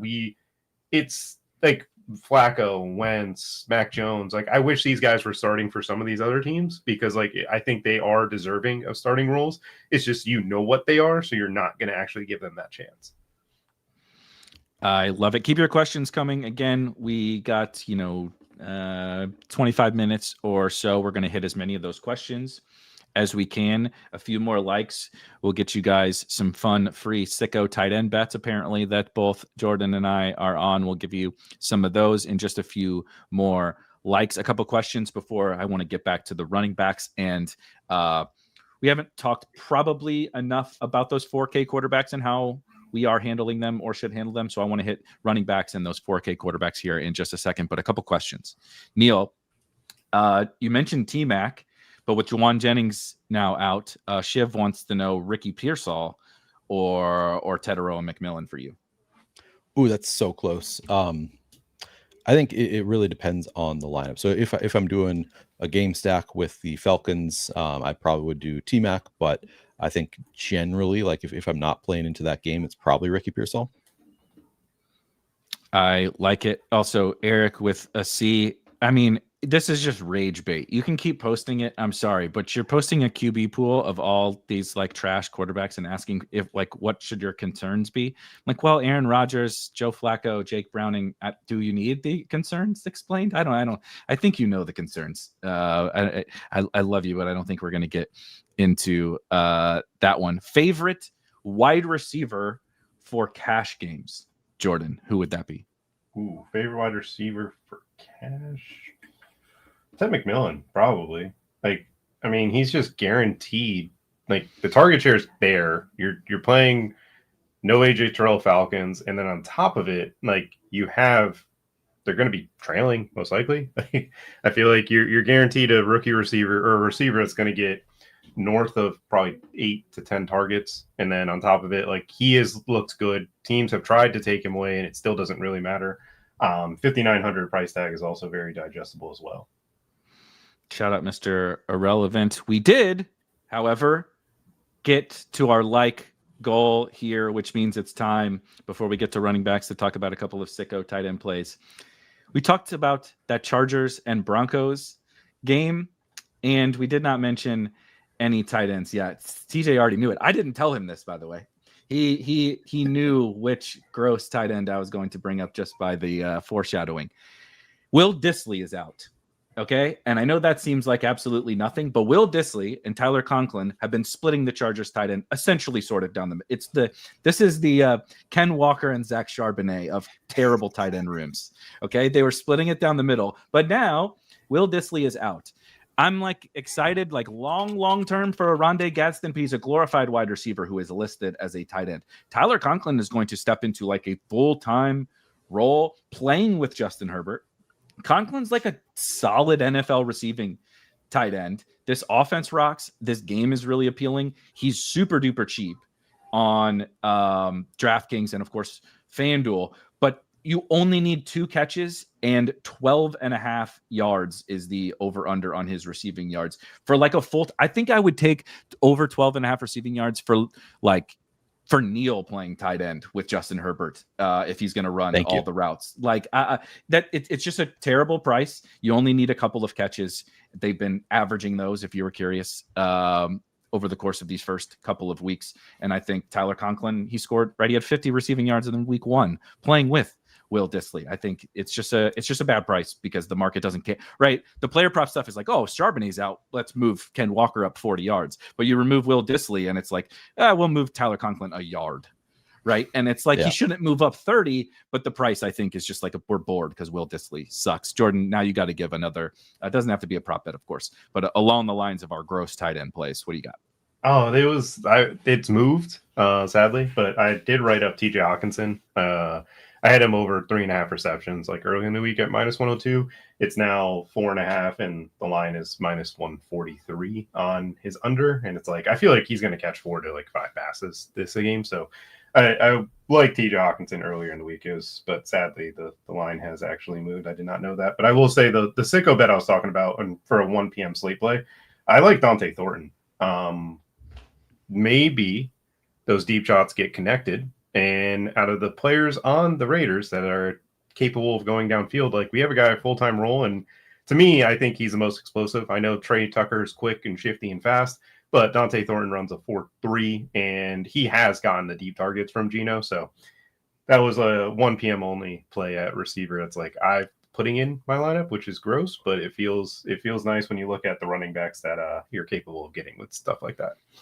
I love that kind of play. It's sort of, Neil, like what you talked about with, these guys who are like getting in good spots. And Dante Thornton was like one of the most hyped, late round fantasy picks all summer. And we're just, okay, we're done. We're done with him, right? Whatever. If he has a good game, he has a good game. But again, yeah, maybe not the main slate, but a long touchdown is a long touchdown, no matter what slate you're playing it on at his price. I think that's an interesting one. But we got to do some more running back conversation here. I'm sure there's some running backs that you're pretty excited about today that we haven't been able to touch on yet, outside of, if people really have questions about Jordan Mason and Ken Walker, I would say go to the beginning of the show where we talked kind of how to handle them. They're awesome plays. They're sub 6K. They project for like almost 19 fantasy points on DraftKings. That's pretty darn good. So how you handle them is more important than like us breaking down, right, exactly how good of a play those guys are. So let's talk about some of these other backs. Who's jumping off the page for you?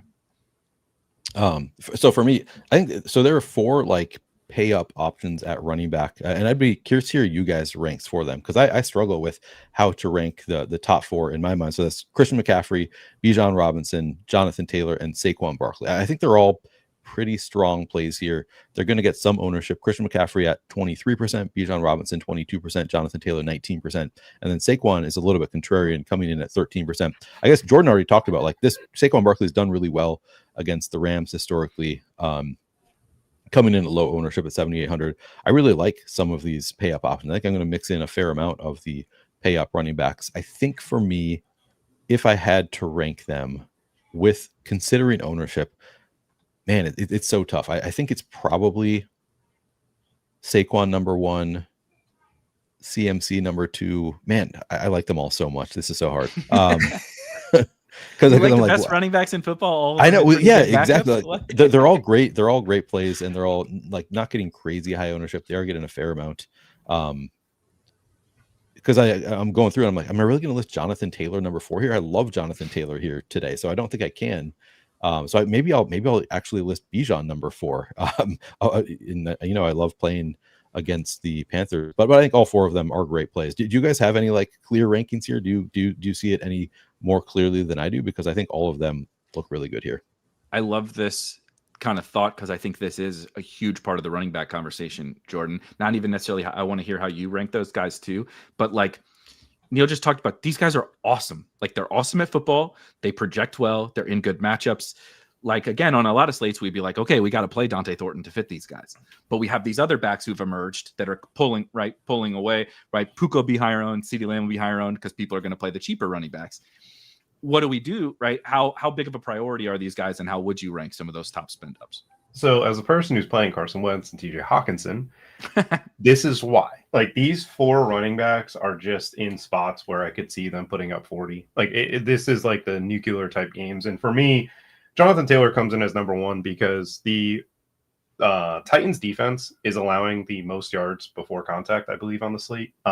They're sitting at, the Bears are second or first, but the Titans are allowing 3 yards before contact per attempt this year. They are giving up explosive runs left and right. And Jonathan Taylor, if you do not get to him before the first 3 yards of the line of scrimmage, he is probably going to break long touchdown after long touchdown. They're giving up 6 yards per carry against zone, 6 yards per carry against man or gap schemes. It doesn't really matter what they're trying to do. They're just not being like, their linebackers are just not good. Teams are double teaming Jeffrey Simmons, and teams are getting the breakaway type of run.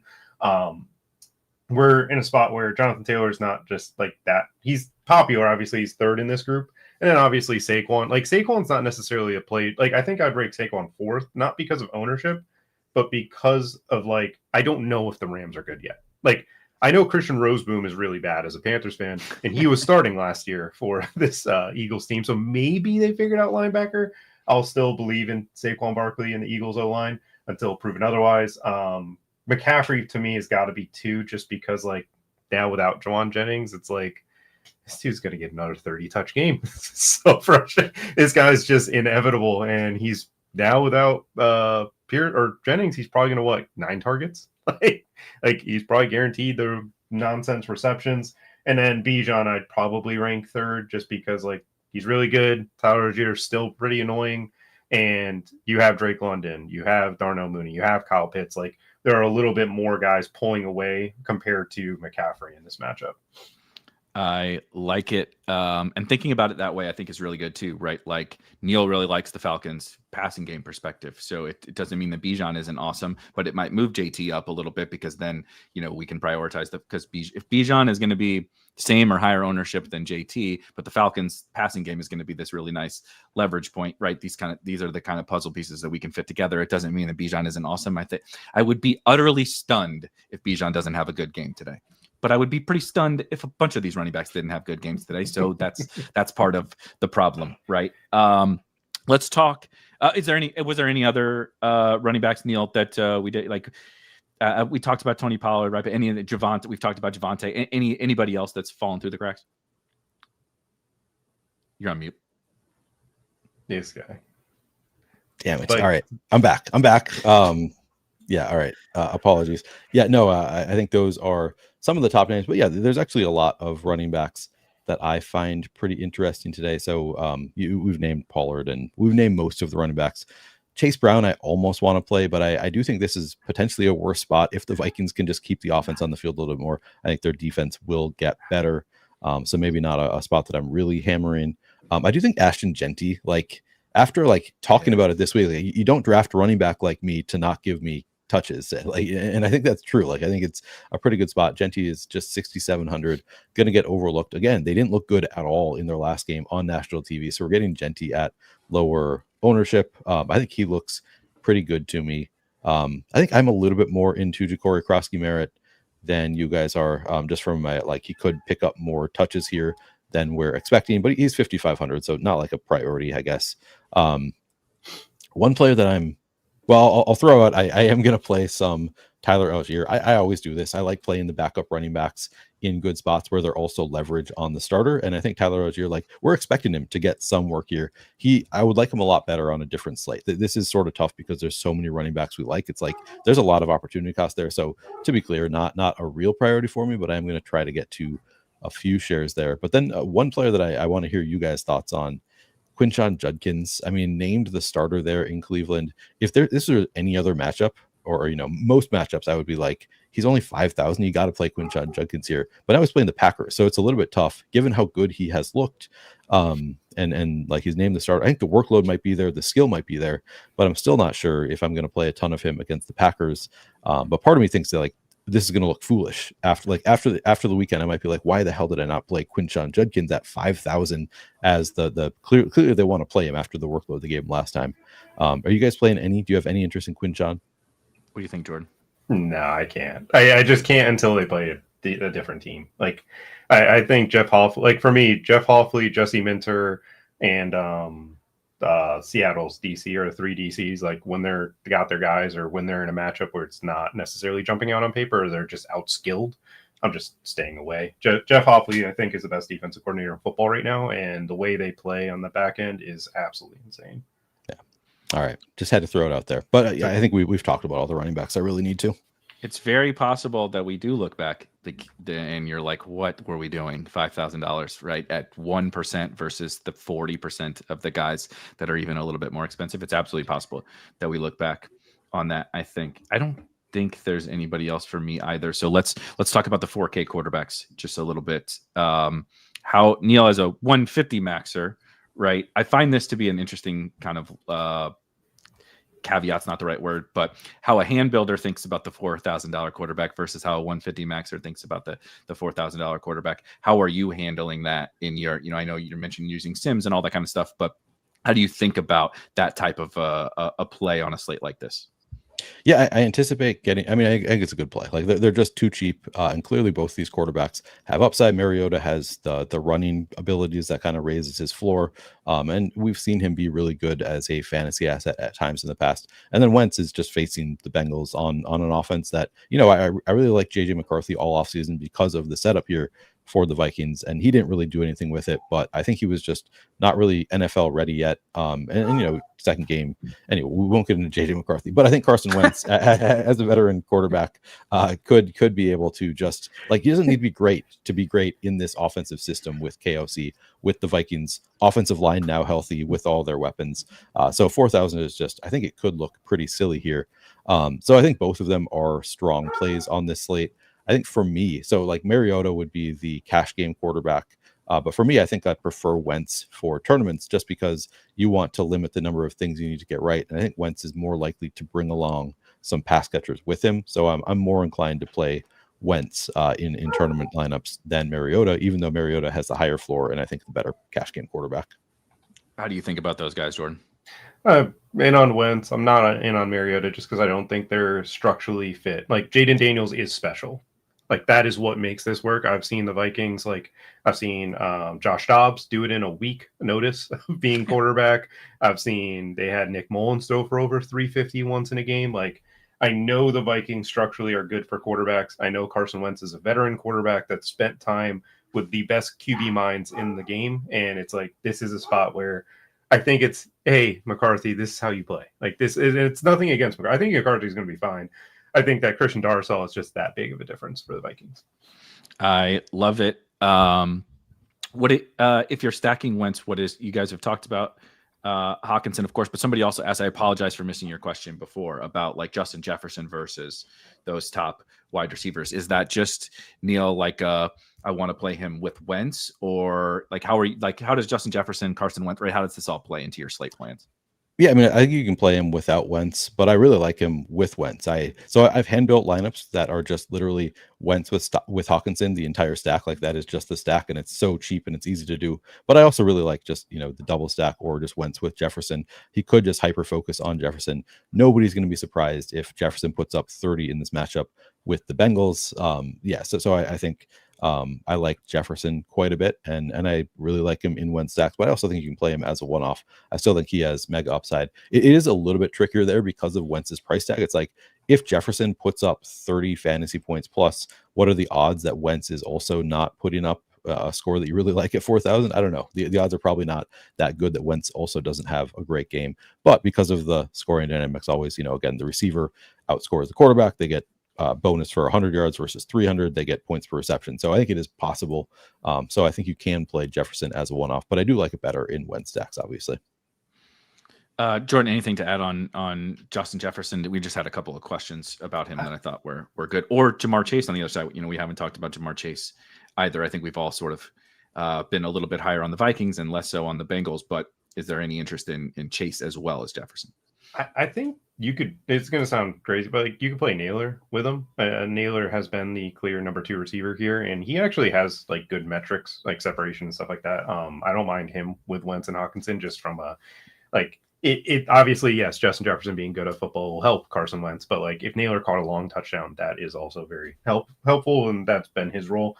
As far as Cincinnati side, Speedy Naylor. You gotta like a guy whose nickname is Speedy. Come on. Yeah, dude, that Michigan State offense in college football back in the day with Walker, Naylor, Keon Coleman, Jaden Reed, Thorne was a good time.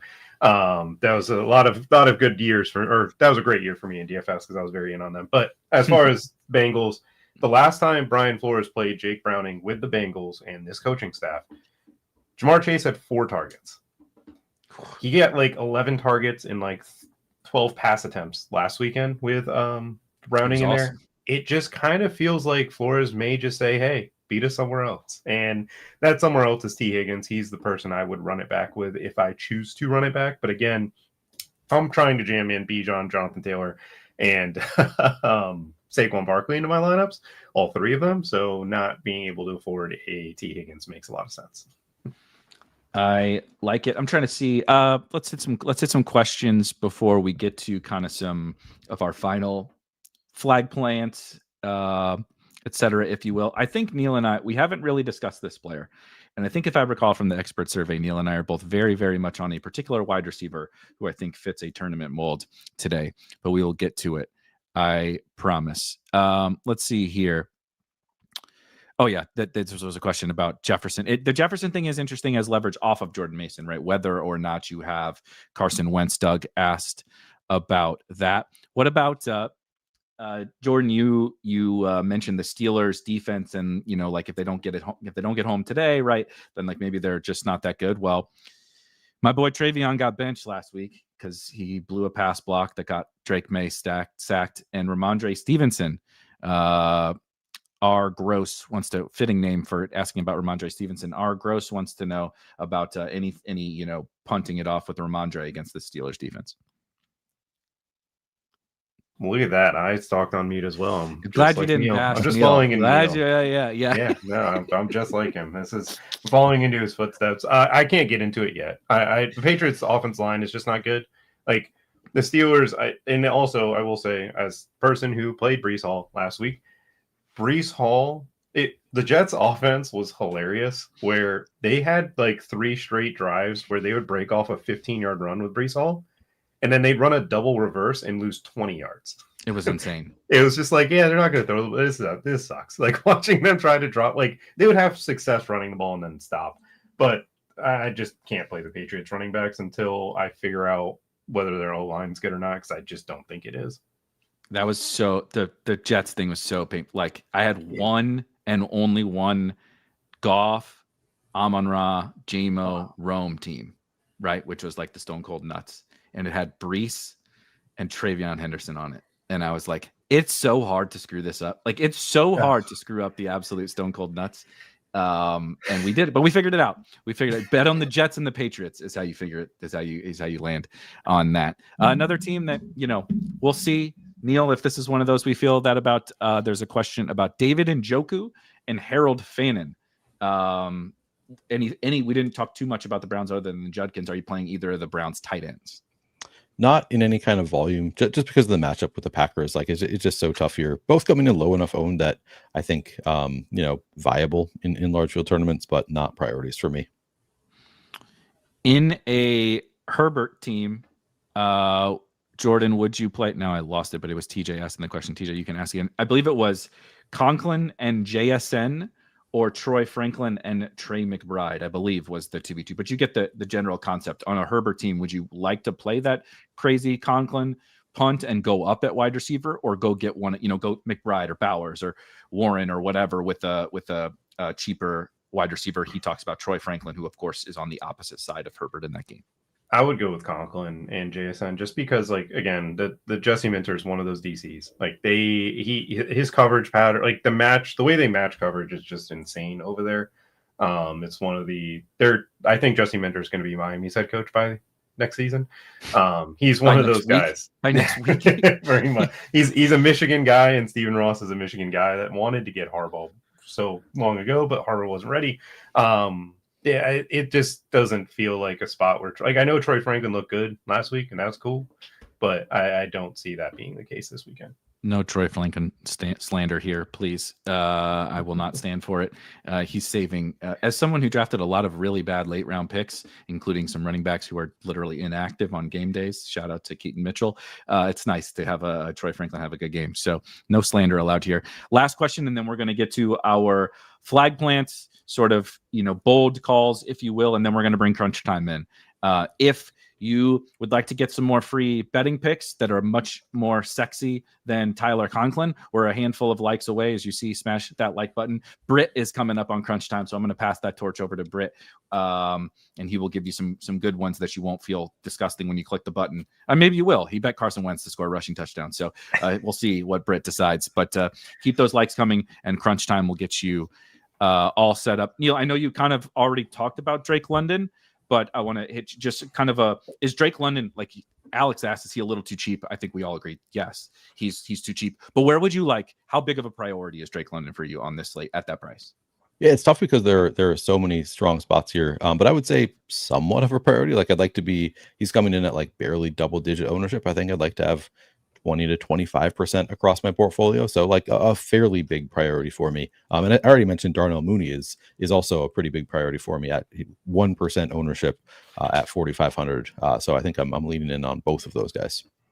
All right, Jordan, I'm going to change normally, right? We sign off with like a bold call, right? What's going to win? What are you flag planting? What's going to win tournaments today?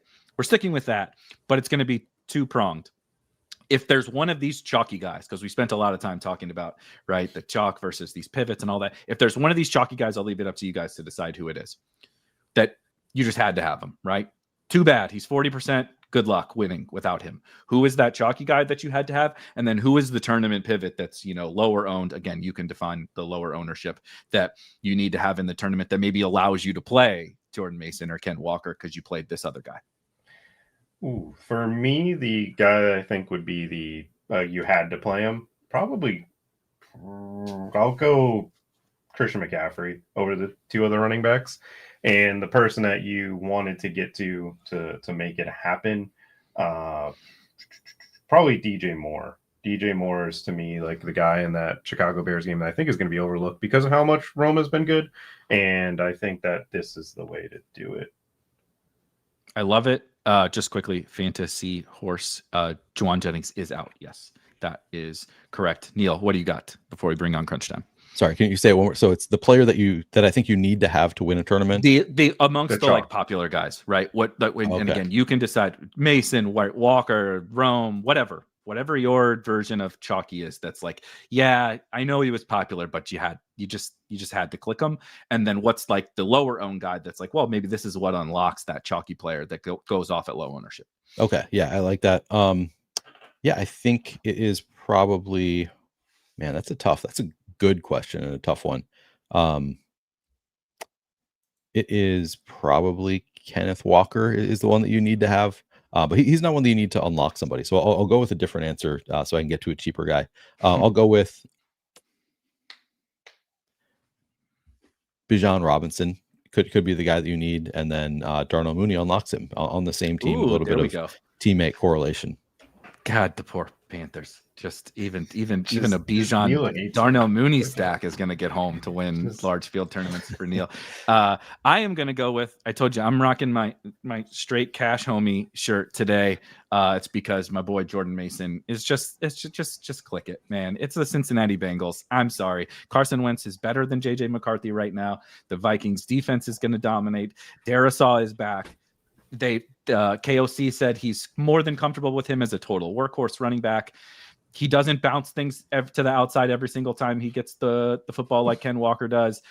Just give me Jordan Mason at 5,400. And I will say the player who unlocks it is in that super sexy Cowboys and Bears game, but we did not touch on him, and we should have touched on him a lot more. And that is George Pickens. George Pickens is the same big play, home run, GPP type play that we crave on these slates. And the price is kind of weird, right? He's $100 cheaper than Drake London. These other, like JSN's not that much more expensive. Rome is cheaper, et cetera, et cetera, et cetera. You can just go get CD, and nobody's going to play George Pickens. He has 5 end zone targets on the season and 1 touchdown and multiple deep shots down the sideline that he keeps getting freaking interfered with. We can't get the big home run from George Pickens. It happens today against this Bears defense, and Pickens is going to be lower owned. Heavy rain, cool. George is a dog. Fantasy says it's raining in Chicago. George is a dog. I trust in George Pickens. He'll be able to play in that rain. But that wraps us up here. Let's bring on crunch time and start to pass the buck over to them for some better takes than Tyler Conklin and George Pickens.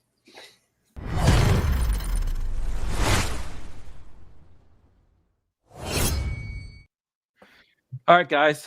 Oh my gosh, look at that pup. We got a good-looking crew. I was going to start with the good-looking gentleman here, but a dog comes on my screen, and I clearly get distracted. Tim, how's it going? Is there a specific relevance to the dog, or you're just proud he or she's excited for crunch time? No, yeah, he's just excited for crunch time. He visits every now and again, but yeah, there's no real significance to it. He's just hanging out with us. His name is Toasty. Great addition to the show. I love it. Brit, you have a high bar to clear on this show here because J3 said it was a surprisingly good show from Erik today. So it's a phenomenal backhanded compliment. But there's a high bar to clear. I assume you already got the bangers. You're ready for crunch time.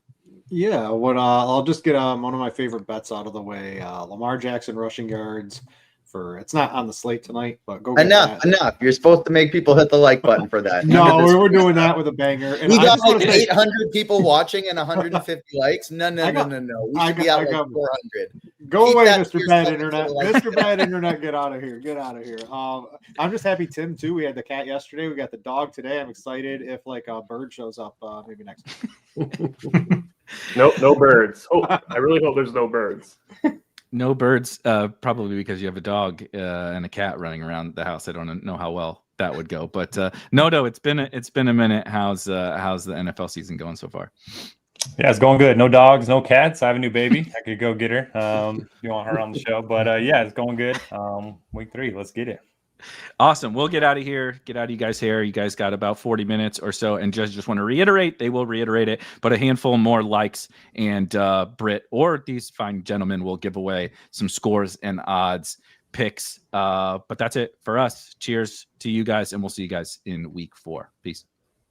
Yeah, I definitely have lots of bets up on scores and odds. I'll bring those up for you guys if you're looking for something to bet. But we got to talk DFS first. Noto, man, you were like one of the originals of RotoGrinders. I'm on with Cards a lot, and you and him still do the golf show, but you and I hardly ever get to go shows together. What's up, dude?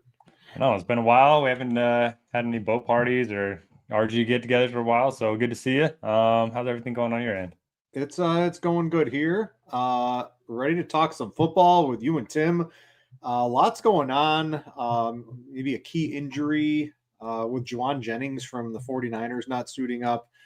That's going to make Ricky Pearsall probably a lot viable on FanDuel, less viable on probably DraftKings, but maybe make some adjustments to that. But excited to see what you guys take is on maybe the cheap quarterbacks. And I guess we'll start right there. I don't know who wants to talk maybe more cash games, who wants to talk large field tournaments.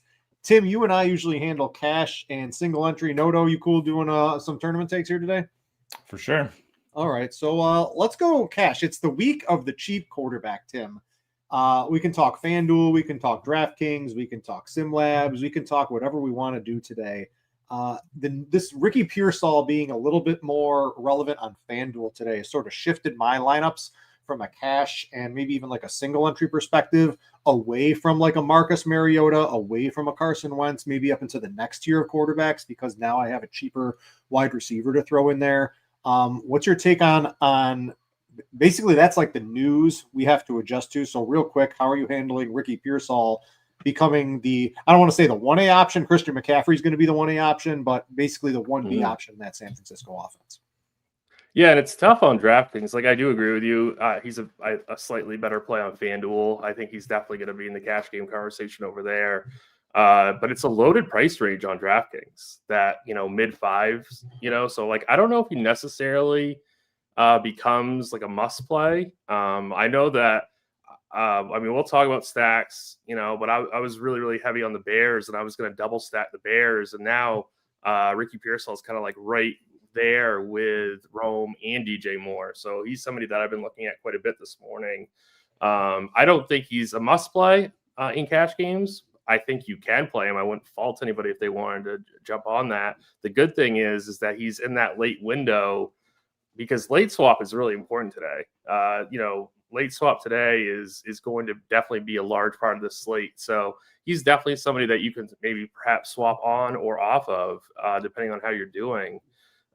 Just because I don't think he's going to be as high owned as some of these Chicago guys. So I think he's somebody to be, thinking about as the slate goes on. Yeah. Noto, what are you doing with Pearsall? The news on that, him becoming so much more, maybe didn't get a huge bump in projections, but he's a lot more viable on FanDuel now. And even on DraftKings, he's higher priced than a guy like Rome Odunze. I don't think any of us are going to switch from Rome Odunze to Ricky Pearsall, maybe from a tournament perspective. But what's your take on basically that news? Anything you want to talk about Christian McCaffrey either? Because he's like, you got to play him today. Yeah, it's kind of funny because DFS players tend to overreact to late news. And so I think a lot of people are going to be like, oh, no, Jennings is out. Got to get Pearsall in my lineups. So I think we're going to see some inflated ownership there. I do still think he's viable in tournaments on DraftKings. He's a guy that sees a lot of deep targets. Don't mind the matchup, too. And everyone's going to be jamming CMC. So you can maybe pair those two together to get a little unique in tournaments. But I still think he's viable. And to Tim's point, this is such a great slate for late swap that you're just going to have to be monitoring all of your lineups to see how they're doing in the morning. You want to pivot away from chalk if your lineups aren't doing great. You want to pivot maybe into some chalk if you get off to a good start, especially if you have some lower-owned guys on the early games. But yeah, so I like Pearsall. Maybe not as much as Adunze and Pickens in tournaments, but I do think he's certainly viable today. All Can I right, ask Tim, you both? Can I ask you both a question really quick, and we'll get off this whole Go Pearsall for it. thing? But how do you rank Pearsall versus Tet McMillan on either site? I think I'd still want. I don't know. Ted's good, and Pearsall really hasn't shown him a lot. I think I'd still take Ted on that one. Okay. I like Ted too. I think he's going to be lower owned. No AJ Terrell, no Leggett now. So, man, I think he's in a great spot today. That help you out, Tim? Yeah, I mean, I'm kind of leaning the other direction. So now I'm kind of second guessing myself. I mean, you got me last night, Mike Trout, boom, home run. So you got me on that one last night. I'm on the Pearsall train with you, Tim. I'm on the Pearsall train with you. Yeah, I'm kind of leaning Pearsall, but I don't know. That's the thing, is because Tet is in this early window, so it's kind of a interesting decision. All right, let's get to quarterbacks, Tim, real quick. Cash games perspective. I was on the cheap quarterbacks on both sites. I think on FanDuel with Pearsall coming in there, I've moved off of the 6K quarterbacks. I think Caleb Williams is probably about as high as you need to go on FanDuel today. I think Mariota is probably my favorite cheap cash game quarterback. I like him on DraftKings over Wentz if you're going cheap. I think Caleb Williams is also very viable on DraftKings as well. I just like how my lineups look with the really cheap quarterback. I mean, you get everything else that you almost want today on DraftKings if you play one of these 4K quarterbacks. What do you do? Who's your favorite cheap quarterback? What's your take on Caleb Williams? And then is there any reason to go any higher than that, in your opinion, for cash or maybe even single entry? There's definitely no reason to go over Caleb Williams in cash games on either site, in my opinion. I mean, I guess you could play Dak. You could make an argument for Dak, but I'm not going any higher than Caleb Williams. Currently, I have Marcus Mariota in cash games on both sites. And then I'm currently have Caleb Williams in my primary single entry team on both sites. So that's where I'm at with quarterback. So definitely going that min priced route on DK at 4K. I do think there's some GPP appeal to Carson Wentz. But I think Mariota is got a safer floor, which is what we're hunting for in cash games. So I think that's fine. And the other thing I'd say is, we've got Caleb and Dak in that 5K range. We also have Daniel Jones, who I think is somewhat interesting as well. So there's a lot of pretty decent quarterbacks, and you don't even have to pay up to 6K for them. Yeah, you mentioned the running floor. That's why I do like Caleb Williams over Dak Prescott. Caleb Williams has the ability to get 20, 30, 40, 50 yards and a rushing touchdown. It doesn't, as much as I think they wanted Dak to run, it just really hasn't come to fruition too much. And I'm going to need to see a rushing game from Dak Prescott. You got to have these rushing floor quarterbacks on your cash games, in my opinion, week in, week out. And even in tournaments, which we'll throw to Derek on this one. So, Noto, you want Wentz, you want Mariota for tournaments. How are you stacking those guys up if you have a favorite? What are you doing with the cheap quarterback first?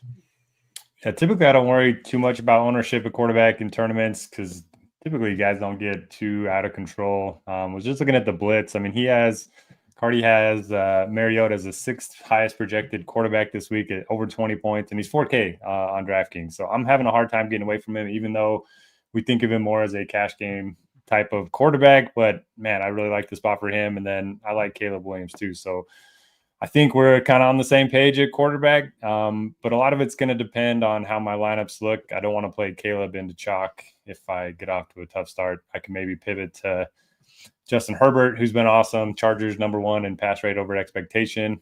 They've had some pretty big performances against the Broncos over the last couple of years. So he's a guy I might look to if my teams aren't doing great and I need to pivot in the afternoon.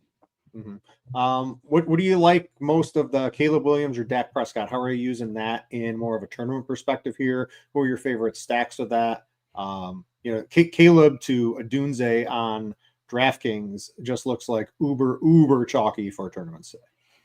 Yeah, I think single entry stuff, that's probably fine, but large field stuff, you're going to want to get a little different. I do prefer Caleb over Dak. Like you mentioned, he's got that rushing upside that Dak doesn't really have at this point of his career. So yeah, you can pivot to DJ Moore. I think that's one way to do it. And then I think Pickens is kind of the key to the slate for me for tournaments, because I think everyone's going to be playing Caleb Adunze and then bringing it back with CeeDee Lamb. I also think Javonte Williams. Now that we have so many good running back plays, I just don't think he's going to get a lot of ownership either. So I think my stacks in that game are probably going to be more different on Dallas's side rather than Chicago's side. All right, going deeper, Noto, a couple of my favorites would probably be a Drake May against a Pittsburgh defense that is not the Pittsburgh defense of old. And Drake May is looking pretty good. You get the rushing combination there. A little harder to stack with. You're just trying maybe, you're going off the board with a Hunter Henry or a Kayshon Boutte trying to get a touchdown. But I like him. And then the other one's going to be Kyler Murray against the 49ers, like his rushing floor. I like any quarterback who can run. Just gives you enormous upside, in my opinion, today. And I think Kyler Murray would be another favorite of mine. Probably not with the tight end. I would probably pair him with one of the wide receivers, namely Marvin Harrison Jr. in this one. So me going a little further down the board, that's a little bit from me. What else would you be looking at from the quarterback position?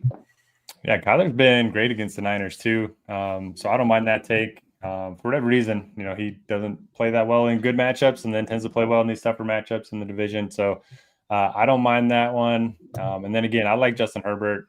He's just a guy that, Chargers have been airing it out more than anyone this season.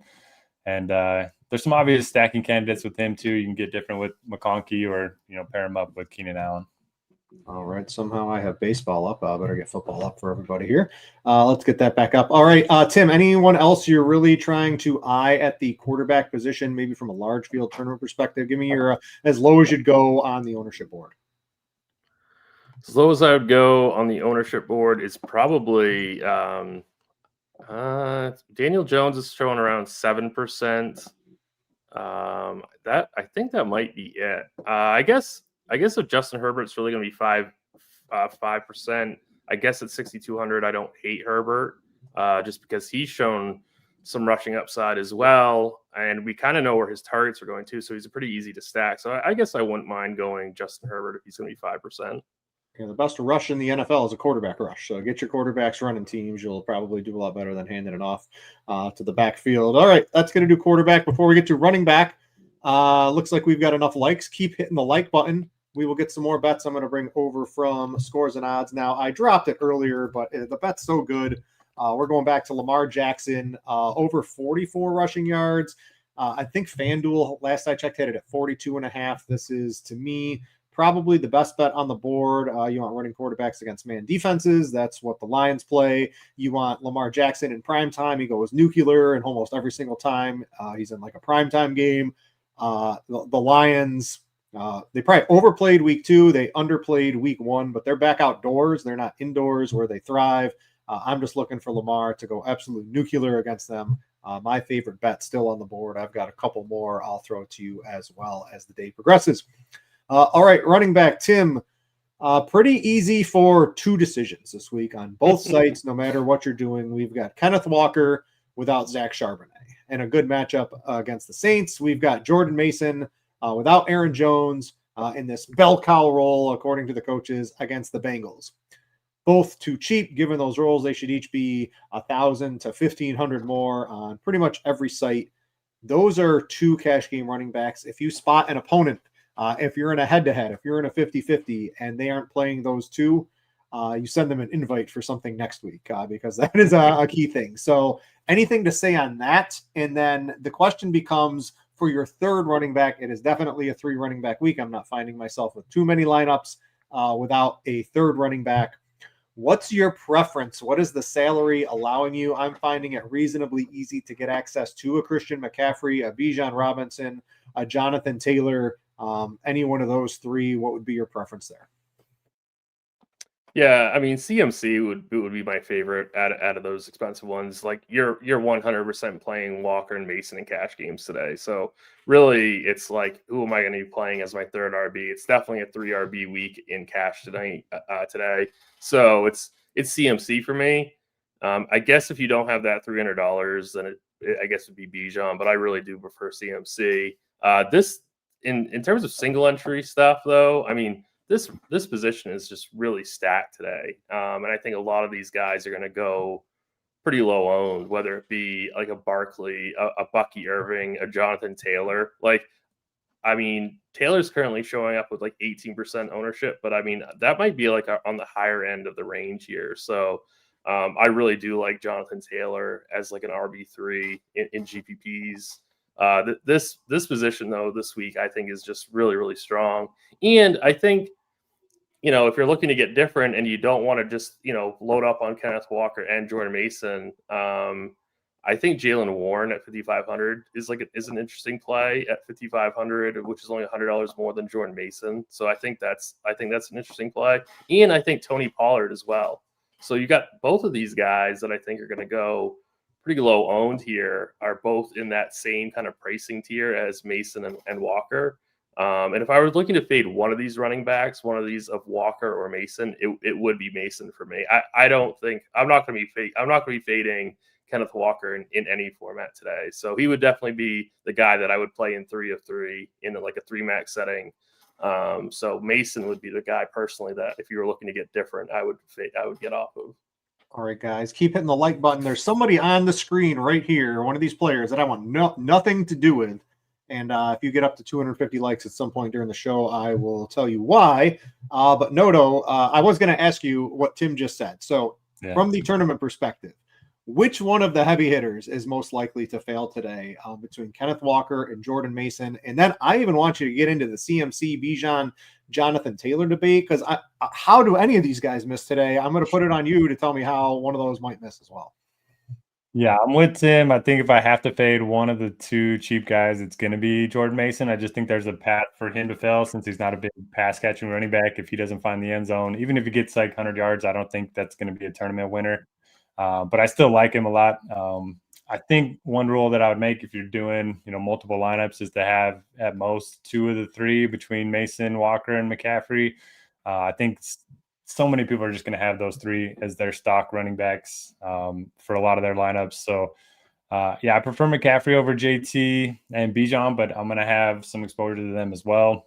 Tim brought up Bucky Irving. I think he could be really interesting play. A lot of people were scared off by the Rachaad White fourth quarter last week, but man, big home favorite at home against the Jets. I think he's certainly interesting at 7,100.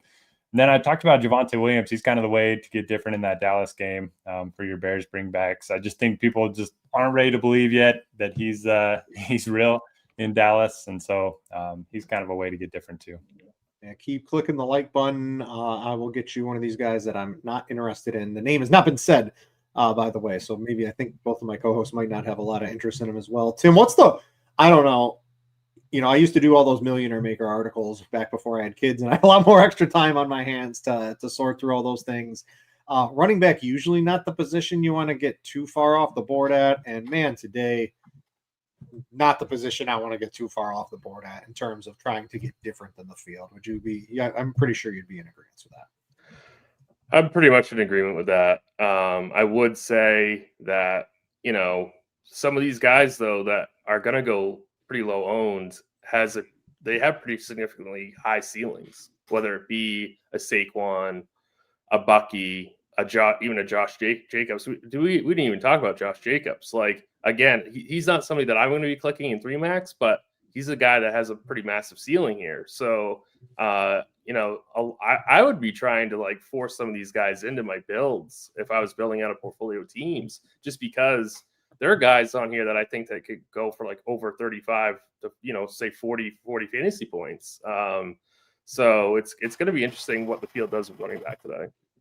And we got 800 of you in here, only a little over 200 likes.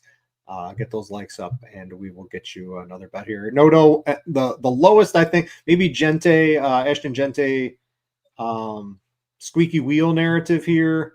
He's about as low. There's too many guys who get so much of the work for me to mess around at running back today. So Gente would probably be about as low as I'd go on the ownership, right around 5%. I'd play him over even a guy like Chase Brown probably. I do like Kamara a little bit. Not into Swift too much today.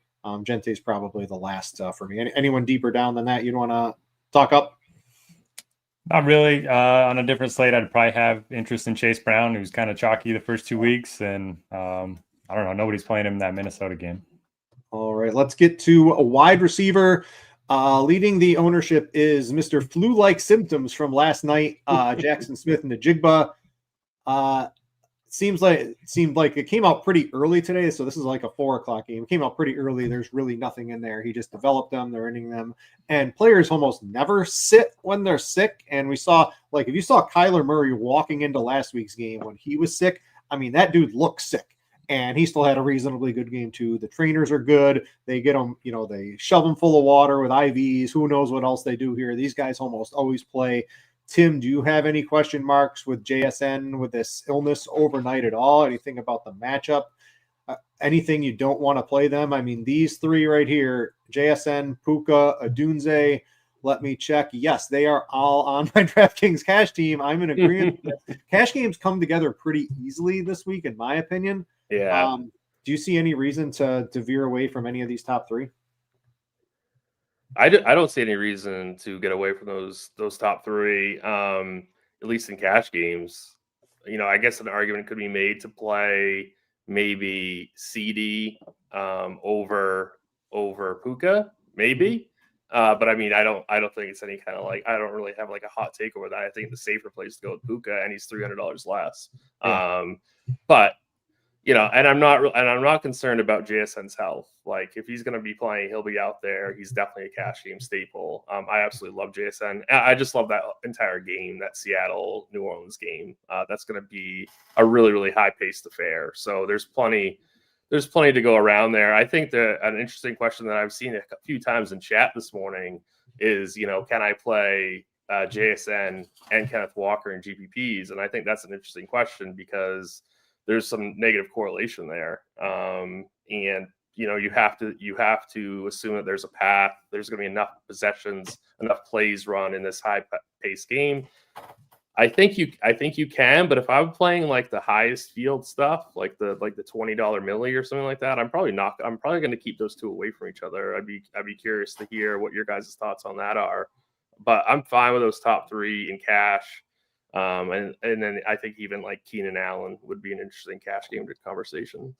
Yeah, you can go to JSN. There's plenty of swaps off of JSN. I mean, you can play Cooper Kupp had a big game last week too. I mean, he's not completely toast yet as an NFL wide receiver. If you wanted to do that, maybe save a couple of dollars to upgrade somewhere else. But I think I would probably just want to play one of them, unless you're stacking, unless you're doing Darnold, Walker, JSN, bringing it back with a Juwan Johnson and Olave, a Kamara, something like that would be my opinion there.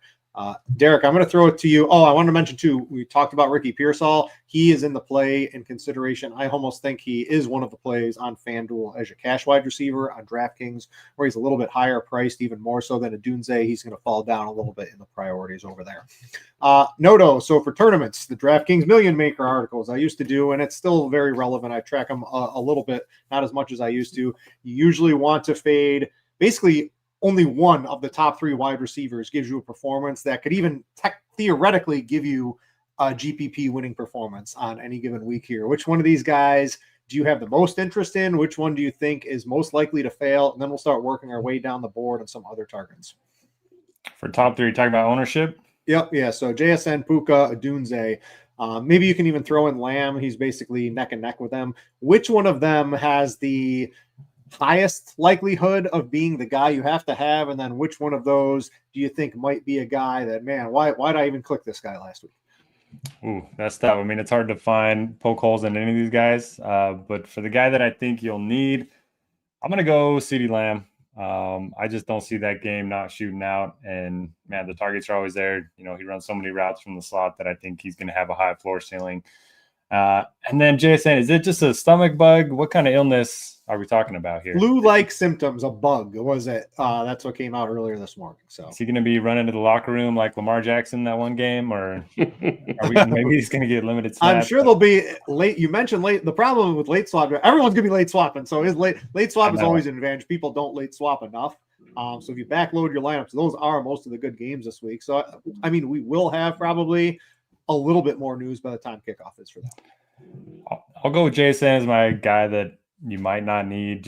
I think they could come out and just dominate the Saints. Rattler could throw a couple early picks, and maybe they don't need to throw the ball as much, but I can't really poke any holes in any of these guys. All right, I'm going to go to the top 4 wide receivers are now off the board, Derek. Basically 15 to 10-ish% ownership here. I'm assuming you can see my screen.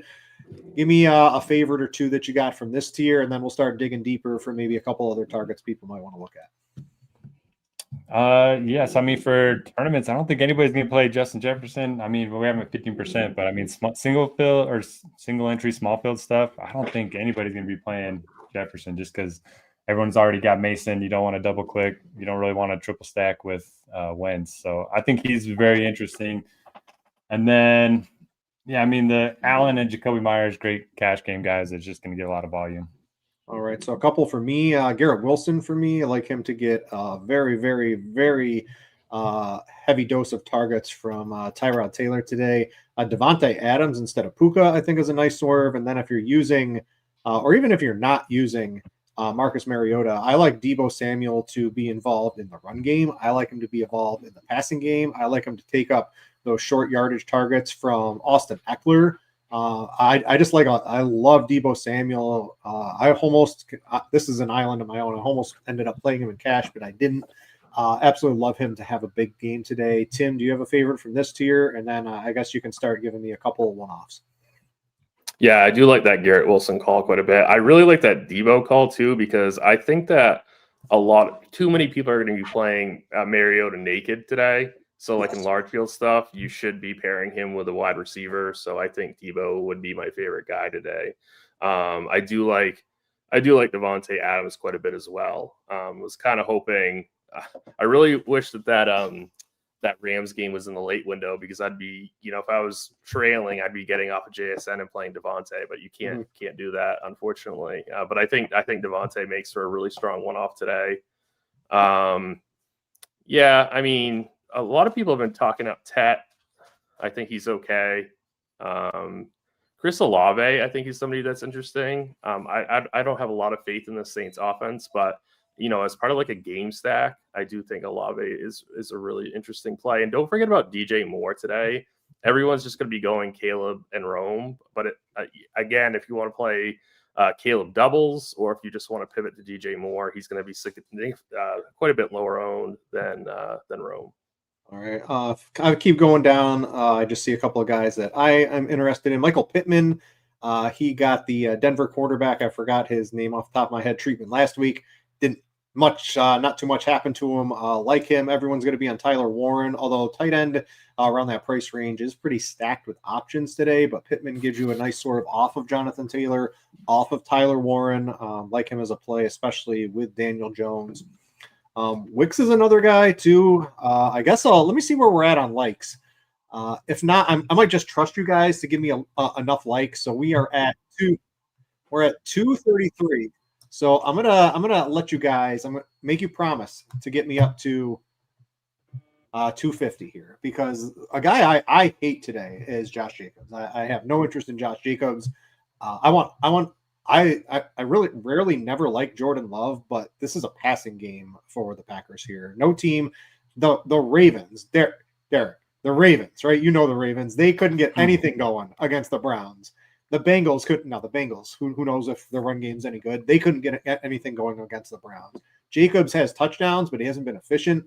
The Browns defense has been absolutely lights out against the run game here. This total's way too high on Josh Jacobs. I don't usually like unders. I'm overs, right? What's the fun in betting an under? I like to have fun when I bet and win.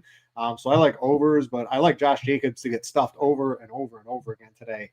So taking his under 78.5, I think it's still sort of around there. You can get a 75, a 76, a 77 most places. So that leads me to the passing game, and probably Wicks.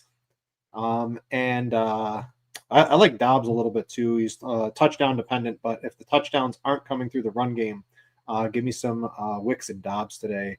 So Derek, anyone else you're really looking at as we get deep sleeper plays?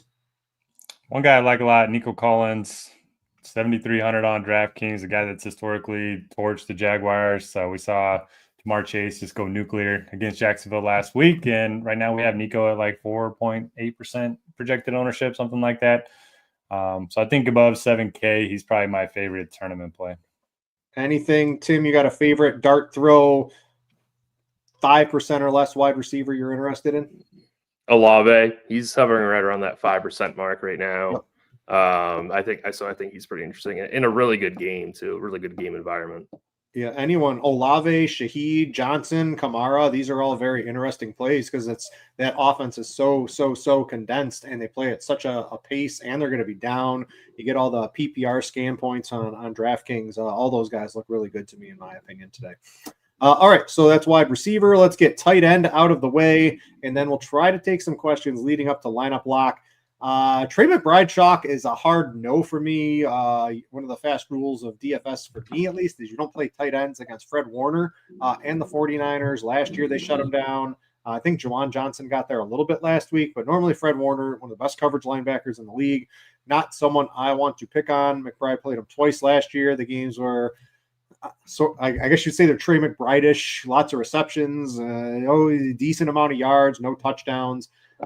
Not someone I'm interested in today. Where I'm interested, Tim, is this 4K-ish tier on DraftKings and the 5 to 5,600 tier on FanDuel with guys like Juwan Johnson, Jake Ferguson, Tyler Warren. These are the guys I have a lot of interest in. I'm going to pose to you. I think this is a choice a lot of people are going to have to make today. Would you rather Jake Ferguson or Juwan Johnson? You got to pick one of those. Ferguson doubling up in ownership. Johnson is he's literally playing more snaps than anybody in football right now. He'd be, I think, like the wide receiver 15 or 16 or something like that in PPR points, and he's dirt cheap as a tight end. How do you break the tie between those two? The expected shootout game between Dallas and Chicago, and Johnson just elite snap rate and even usage for a tight end right now. I prefer Johnson over Ferguson. Just because of granted, they're both in really amazing game environments. These are probably the two best game environments in the entire slate, but I still prefer Johnson at 3,900. Yes, you can definitely play Ferguson. I kind of like Tyler Warren actually over Ferguson. So Ferguson would probably be number 3 out of that tier, out of those 3. I see that some projection systems kind of like TJ Hawkinson. I'm not really that high on TJ Hawkinson. I think he just might be kind of like dust now. So I'm not going to be playing Hawkinson, but I think Juwan Johnson is actually the cash game play today. Yeah, it's very tough for me. If I was Dean, I'd probably split my lineups between two of them. But I'm not. I think I'm going to go with one. I'm still debating as it stands. I'm staring at my team. This is the last position I have. I have a little bit of uncertainty about. Noto, you have a choice between those two. What do you think there? Yeah, I'm trusting producer TJ. You just play Juwan Johnson. You count your money at the end of the day. And, I mean, this guy leads all tight ends in expected fantasy points per game this season. You mentioned some of the usage. And Seattle's been bad against tight ends, too, so far. I mean, I know it's only 2 weeks into the season. But, yeah, love Juwan Johnson. I'm fine with Ferguson. Won't be paying up for McBride. Just I don't like that this week. So, and then I like the Warren call for tournaments. All right, yeah, Warren's the other guy on FanDuel. If you have on FanDuel, you have a lot of, especially if you're in like the mid-tier wide receivers, you can get your choice of tight ends, and I think Tyler Warren's probably Warren is the guy on FanDuel for sure. Yeah. And don't forget about Zach Ertz too. Again, pairing Mariota with somebody here for large field stuff. I don't mind Zach Ertz. Some tournament sleepers. I got Kyle Pitts. I liked his everything. I bet Pitts and I bet Juwan Johnson yards. Basically, as soon as they came out, they were ridiculously low. They're both at the point where I still think you could probably bet them if you're looking for some tight end bets. I like those quite a bit. I like Tim's call on Ertz. I think Fannon's slightly interesting in a game that's going to get, I don't know, to me, that game's going to get out of hand so fast for the Browns today. They don't have the firepower to keep up with what I think the Packers are going to be able to do. And then that Packers defense looks so good, it's going to just put a world of hurt on the Packers today. So, Packers defense, one of my top plays if you can get to those. Anyone else down here? Derek, tight end's a position you technically almost always want to be different from where the field's going. If the field's going on McBride, that easily does it for me to go somewhere else. To guys like Johnson, to guys like I would play Bowers over McBride without hesitation today. And not even think twice about it.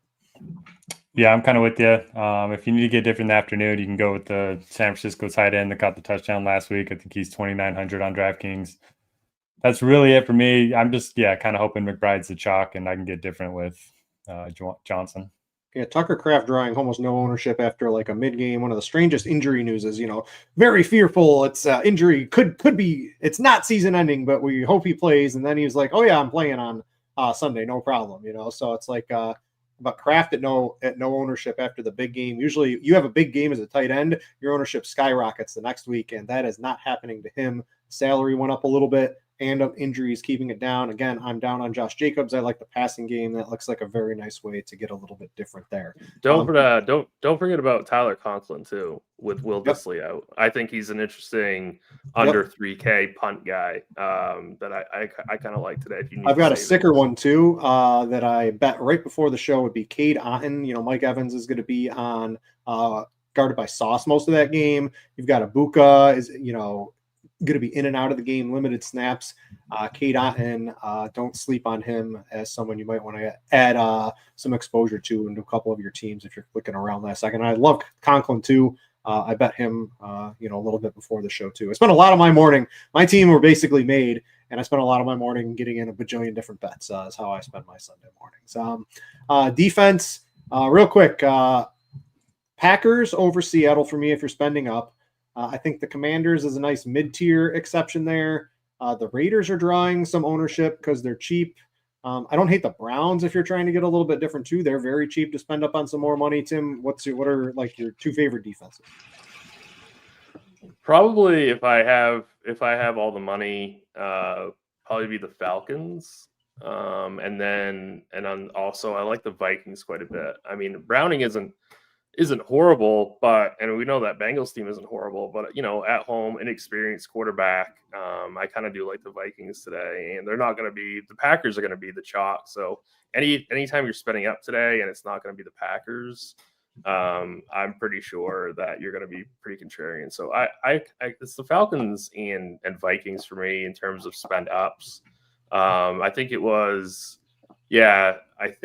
where did they go? Yeah, Jordan Vanek on the last show was talking about how the Browns are 2.2K and they're way more talented than a 2.2 K salary. So if you're just looking to just completely punt the position, which I don't blame you really in any format, I think that it's the Browns for me, especially if it's going to be a throwing game for Green Bay. Like more opportunities at sacks, more opportunities at pick sixes. So I think the Browns are my preferred cheapo salary. All right, Noto, you got anything else to say on defense, or can we take some questions?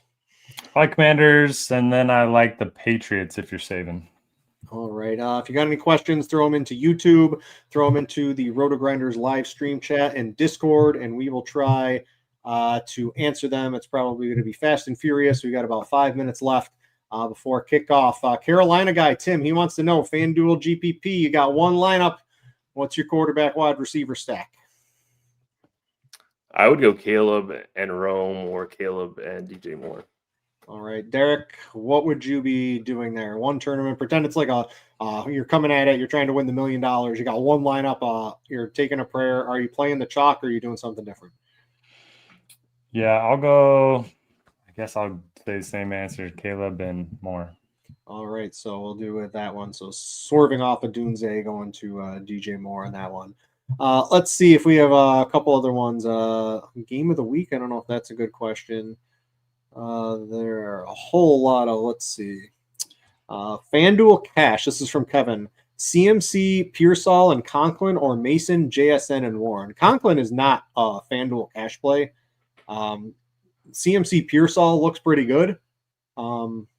Mason, JSN, and Warren.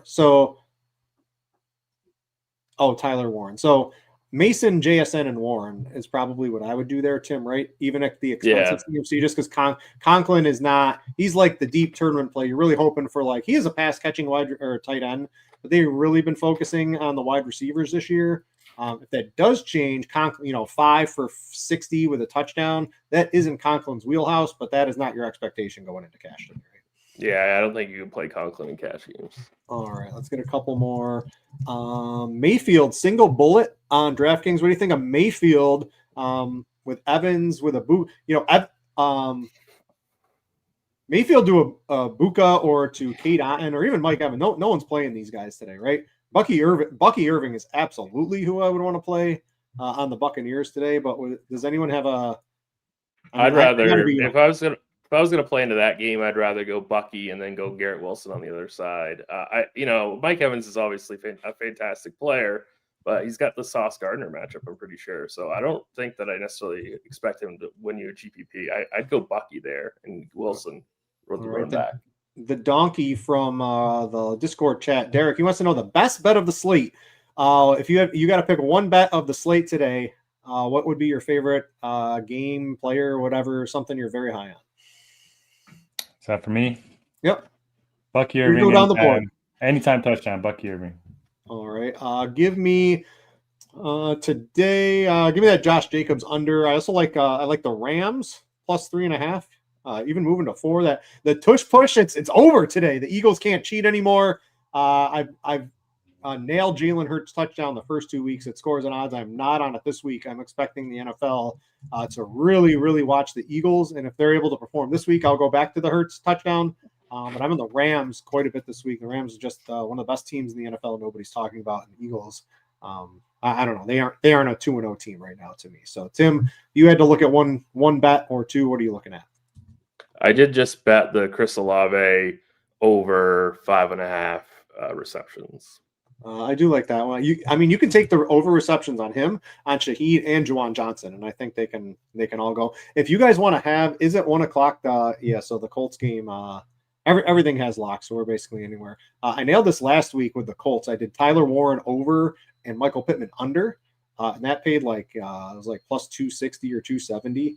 Because they were the Patrick Surtain. You can do that again this week. So you can do like a Quentin Johnson under, and you can do a McConkey or Keenan Allen over at like the plus 250, plus 260. You got to check your sport. Not on FanDuel. FanDuel doesn't give you good odds on them, but some of the other sports books allow you to do something fun on that. But anyway, I think that's going to about do it for today. Not only thanks to Tim and Derek, but thanks to everybody else that hosted the show, Dean and everybody else in there. It looks like we got to go for just another minute or two here. TJ gave me a smoke signal, so we'll keep going for just a few minutes. Derek, you mentioned late swap. Talk about your strategy here, right? The 1 o'clock games have kicked off. We haven't done anything with that. It's 3:30. It's 3:45. What are you looking at your lineups to try to do based off these late games? Yeah, so I purposely got some lower-owned guys into my early lineups, hoping, if they go off, then I can just play my Bears and Cowboys. I can play Odunze. If not, I need to make up some ground. I'll play some DJ Moore over Odunze, and then I might go to Justin Herbert. I really think it's a good spot for him if you want to get away from the Caleb Williams chalk. All right, and then Tim, I'm looking at my cash lineup. It's filled with guys from the late games. We've got guys like JSN, Odunze, Kenneth Walker, Christian McCaffrey. It's filled with these 4 o'clock guys.